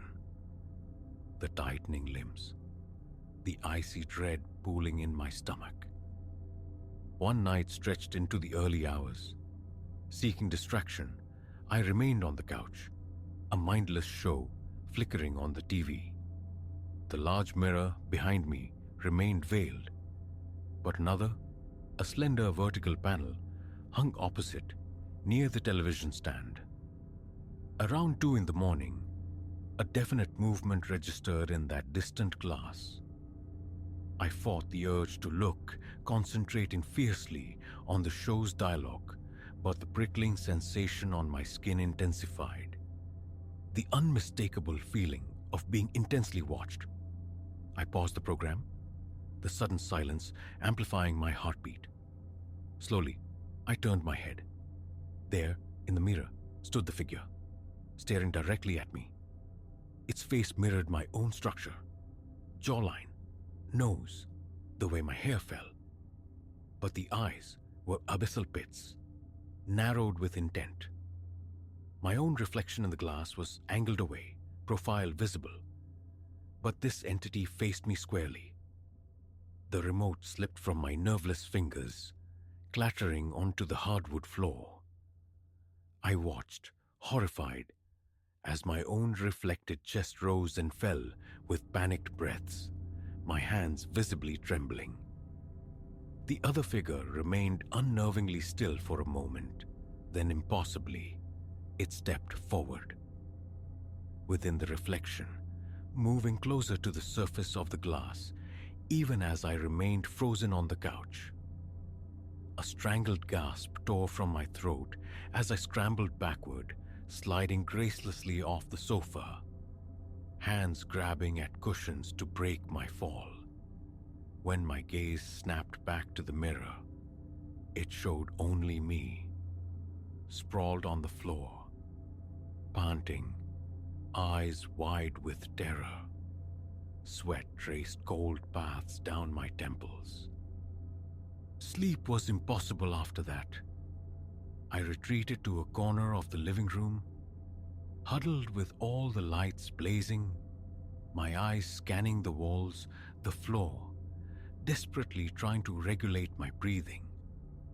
The thought of fleeing, of seeking refuge in a sterile hotel room or on a friend's couch, warred with a paralyzing sense of shame and disbelief. How could I explain this? The sheer absurdity held me captive.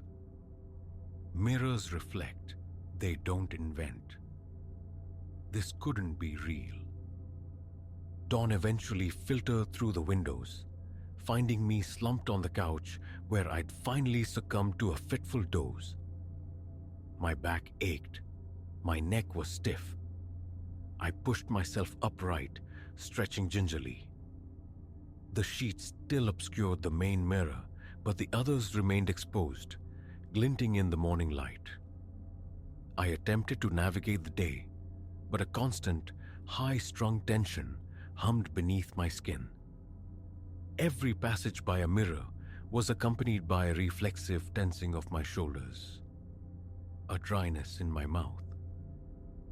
I paced the apartment, compulsively checking locks on doors and windows, searching for any sign of physical intrusion. There was none. The breach was entirely within the reflections. Later that afternoon, seeking relief from a persistent, anxiety-induced sweat, I went to the bathroom to wash my face. Leaning over the basin, I let cool water splash against my skin. As I straightened, lifting my gaze to the mirror above the sink, it materialized, directly behind my left shoulder, so close its reflected presence felt tangible, almost palpable. My blood turned to ice water. Its eyes, dark and depthless, locked onto mine in the glass. Its mouth was a grim, thin line. For several heartbeats, I was immobile, my arms trembling violently. Then, within the mirror, the figure slowly lifted its arm. Simultaneously, I felt it, and phantom pressure, cold as grave dirt, grazed my shoulder in the real world. A strangled yelp escaped me. I spun around, nearly crashing onto the tiled floor, my hip colliding painfully with the edge of the sink. The bathroom was empty. My breathing was shallow and rapid, my heart pounding with dizzying force. Fumbling, I shut off the faucet and slammed the bathroom door behind me, sealing myself out. Enough! This passive endurance was untenable. I retrieved a screwdriver from the small toolbox stashed near the coat rack. Marching into the bedroom, I began to pry the mirror from the closet door. A cheap fixture, likely original to the apartment. Nails screeched in protest. Splinters of wood flew from the frame. Finally, it came loose. I carried the mirror, surprisingly heavy, into the living room and leaned it against the wall, facing inward. My hands shook so badly I had to sit, breath catching in my throat. My eyes fell on the shrouded mirror behind the couch. A conviction solidified. Every mirror had to go. Yet, a deeper, colder certainty whispered that it wouldn't suffice. The entity manifested in reflections I couldn't remove. The television's dark screen, the window panes at night. Still, action felt necessary. I began unhooking the smaller mirrors, stacking them carefully in the hallway. A dull ache spread through my muscles, born of sustained stress. My mouth felt like parchment. A glance at the clock. 7 p.m. Darkness was descending. I switched on every light source in the apartment, banishing shadows with an almost frantic intensity. Around 9, pacing the narrow hallway, debating the merits of smashing the collected mirrors versus hiding them in the building's storage unit. My eyes caught movement. On the sheet covering the large living room mirror, a distinct ripple, as if something had brushed against it from behind. My lungs seized. I froze, staring, praying it was imagination. Then, undeniably, it happened again. A subtle shift, the fabric momentarily bulging outward as if pressed by a hand. Heat flared in my face, adrenaline surging. Screwdriver gripped tight. I took a hesitant step forward, then another, until I was close enough to see the faint, convex distortion against the cloth. My palms were slick with sweat. My pulse throbbed violently in my ears. With a sudden convulsive movement, I yanked the sheet down. For a bare second, the mirror reflected only the room, and me within it, pale, wild-eyed, screwdriver held like a weapon. Then, coalescing in the space just behind my reflection, the figure appeared. Closer than it had ever been, its shoulder almost brushing mine in the vitreous depths. Our eyes locked at the glass. Its lips were slightly parted, poised on the verge of speech, though no sound emerged. A strange tingling, electric and cold, traversed my skin. I exhaled through gritted teeth, my mind a maelstrom of panic screaming for action. Raising the screwdriver high, I brought it down against the mirror's surface with all my strength. A deafening crack echoed through the apartment, the violent report of shattering glass. Spiderweb fractures radiated outward instantly. Shards rained down onto the floor. My own reflection splintered into a dozen jagged, disconnected pieces. The figure behind me distorting, breaking apart with the glass. I stumbled backward, tripping over my own feet, catching myself against the wall. Panting, I stared at the ruined mirror, the air thick with the acrid smell of broken glass. My heart felt like it might beat its way out of my chest. I scanned the remaining mirrors, the stacked panels in the hall, expecting, dreading, another appearance. Minutes passed in strained silence, broken only by my own ragged breathing. Eventually, The immediate panic subsided enough for me to retrieve a broom. I swept the glittering fragments into a dustpan, my gaze darting constantly to the other reflective surfaces. No second figure shadowed me. Once the floor was clear, I carefully leaned the fractured mirror against the wall. Its broken face turned away. Exhaustion washed over me, heavy and profound, yet laced with a persistent, vibrating tension, as if I'd run miles. Hours have passed since the mirror shattered. I remain here, in the living room, surrounded by the silent assembly of stacked glass and the lingering ghost of destruction. My hands refuse to still completely. A persistent tremor runs through them. My temples pulse in painful synchrony with my frantic heartbeat. I don't know if I banished the entity or merely wounded it, if it's retreated to regroup, waiting for its chance to reappear in some other polished surface. The sensation of being watched persists, a phantom weight on my shoulders, an itch between my shoulder blades. Is it lingering presence, or merely the residue of terror etched onto my nerves? All I know with certainty is the profound distrust I now feel for any reflective plane within these walls. The impulse to flee is strong, a desperate urge to grab my coat, pack a bag, and simply walk out into the anonymous night. Or perhaps the answer lies in total eradication, hauling every mirror out, disposing of them, hoping the thing is bound to this place, to these objects. For now, I sit, vigilantly avoiding sustained eye contact with any glass surface. Fear coils deep within me, a chilling premonition that the next time I see that other face staring back, I might no longer be able to distinguish which one is the reflection and which one is real.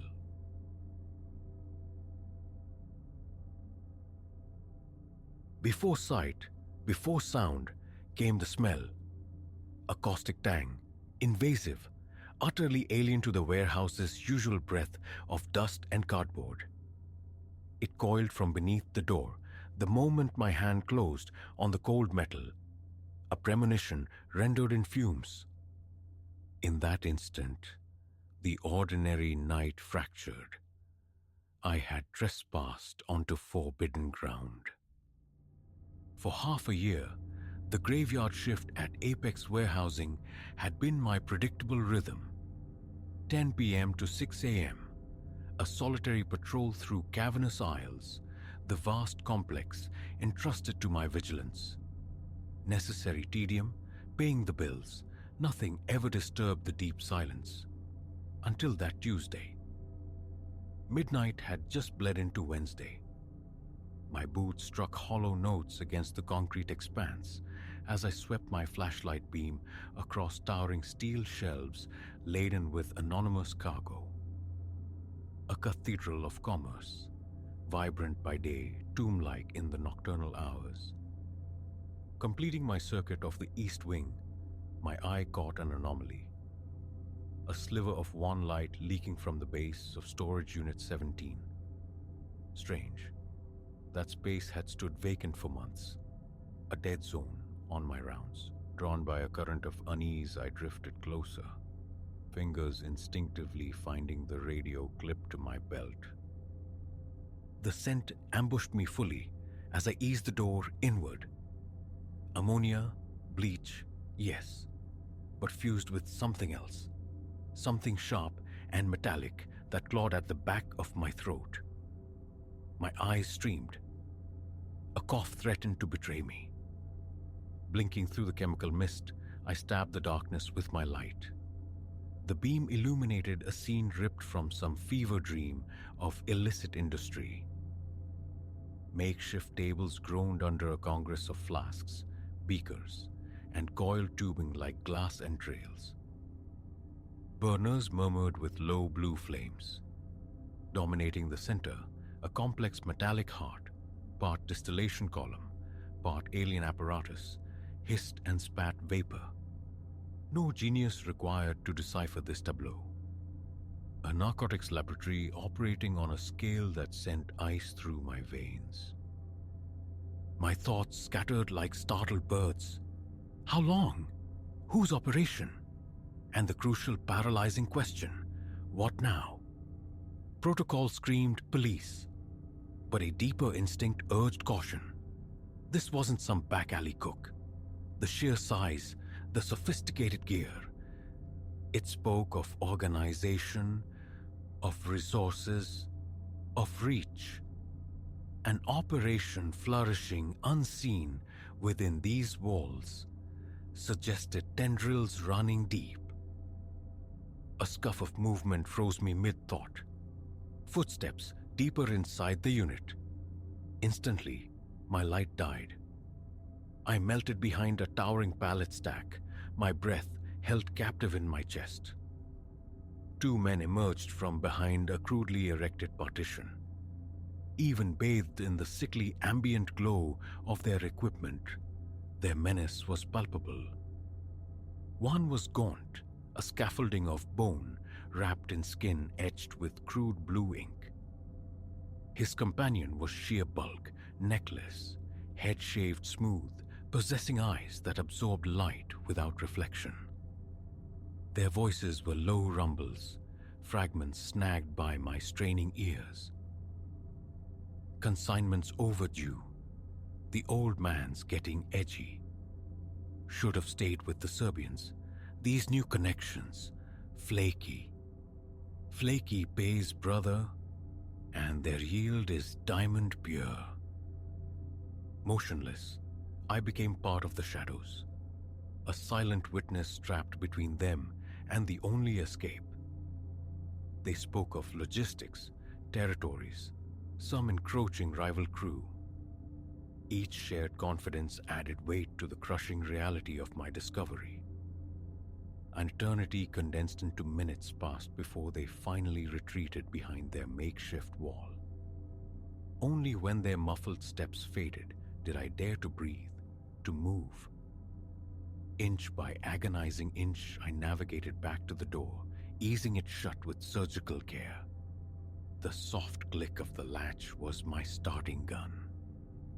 I fled. The security office felt miles away. I slammed the door, threw the bolt, and collapsed into the worn vinyl chair, lungs raw, adrenaline leaving a metallic taste in my mouth. The phone beckoned, the logical next step, but a chilling realization stayed my hand. The logistics, bringing in this volume of equipment, the volatile precursors, it demanded complicity. Multiple trips, vehicles, personnel, someone inside. Apex had to be facilitating this, a supervisor, a co-worker, my own boss. The circle of trust shrank to encompass only myself. Paralyzed by suspicion, I chose inaction, for now. Information was paramount. Identifying allies, or confirming their absence, was the priority. The remainder of my shift became a strained performance of normalcy. My mind a frantic maze of possibilities and dread. At 6 a.m., I clocked out, exhaustion warring with fear, but bypassed my route home. The public library offered anonymity and resources. Hours were spent hunched over terminals, delving into the murky worlds of narcotic syndicates, evidence collection, the treacherous art of staying invisible. Armed with newfound knowledge and discreetly purchased tools, a micro camera, a sensitive voice recorder, I returned to Apex the following night. Vigilance became my watchword. It didn't take long. Ray, a burly forklift operator I'd shared coffee breaks with, made repeated furtive visits to Storage Unit 17, his eyes constantly scanning the periphery before slipping inside. I captured several grainy images from a distance. Later, concealed by the warehouse's ambient hum, I recorded snippets of his hushed phone conversation.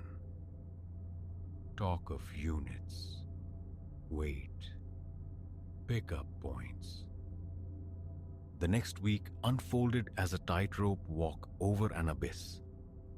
I documented Ray's movements, recorded hushed exchanges near the loading docks, noted discrepancies in manifests.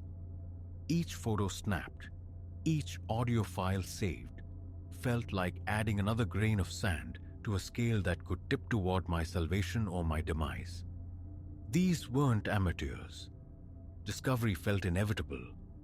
A predator circling just outside my awareness. Paranoia became my constant companion. Every shared glance felt weighted.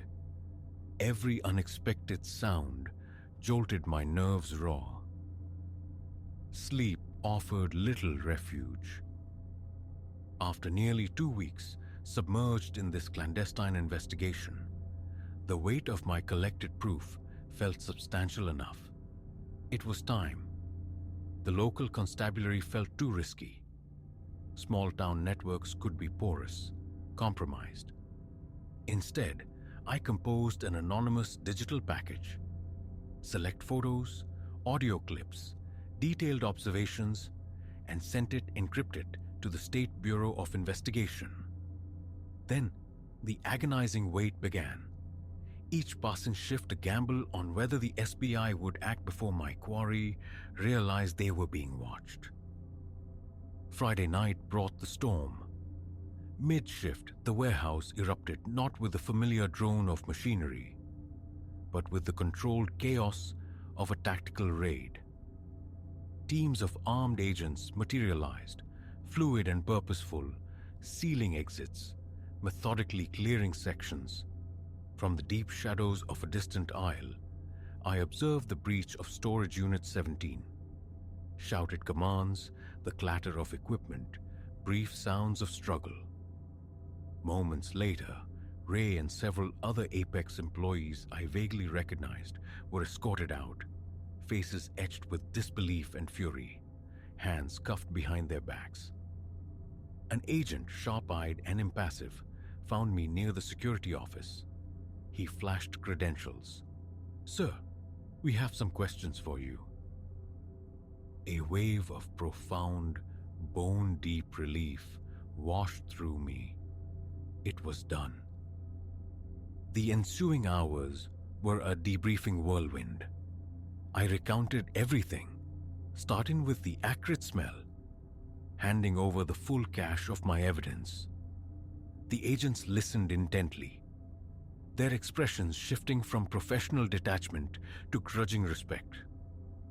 "You swam with sharks, son," one remarked grimly, leaning against a desk. "This crew, vanguard for a cartel pushing hard into the region. Finding out about you wouldn't have ended with a warning." The abstract danger I'd courted suddenly gained terrifying specificity. I had walked through fire without fully grasping the heat. My clandestine efforts, they explained, proved instrumental, leading to arrests far beyond the warehouse walls, crippling a significant distribution network. Lives likely saved, poison kept off the streets. Pride felt distant, overshadowed by exhaustion and a lingering chill. The SBH offered the inevitable: relocation, a new identity, erasure under a witness security program. A part of me railed against it, yearning for the simple, known contours of my previous existence. But the cartel's memory, they assured me, was long, its reach extensive. Silence wasn't safety, not anymore. I accepted. Left Caleb behind, along with Apex, the city, everything. Starting over is a disorienting craft. Loneliness gnaws. Nostalgia ambushes at unexpected moments. But then, the sensory ghost returns, That night, the chemical sting in the air, the malevolent bubbling from the heart of Unit 17. I picture the unseen victims spared the product brewed within those walls. The price of doing right is steep, yet undeniably worth paying. Now, ensconced in a quiet coastal town, I'm just another face, my history a carefully guarded secret. They see a neighbor, a co-worker, unremarkable. They don't know the shadow I carry, the night that bifurcated my life. But sometimes, when the wind shifts just so, carrying a faint industrial sharpness, caustic, invasive, wrong, I'm instantly transported back to the echoing vastness of Apex warehousing, reminded that the most perilous threats often wear the camouflage of the mundane, hidden in plain sight.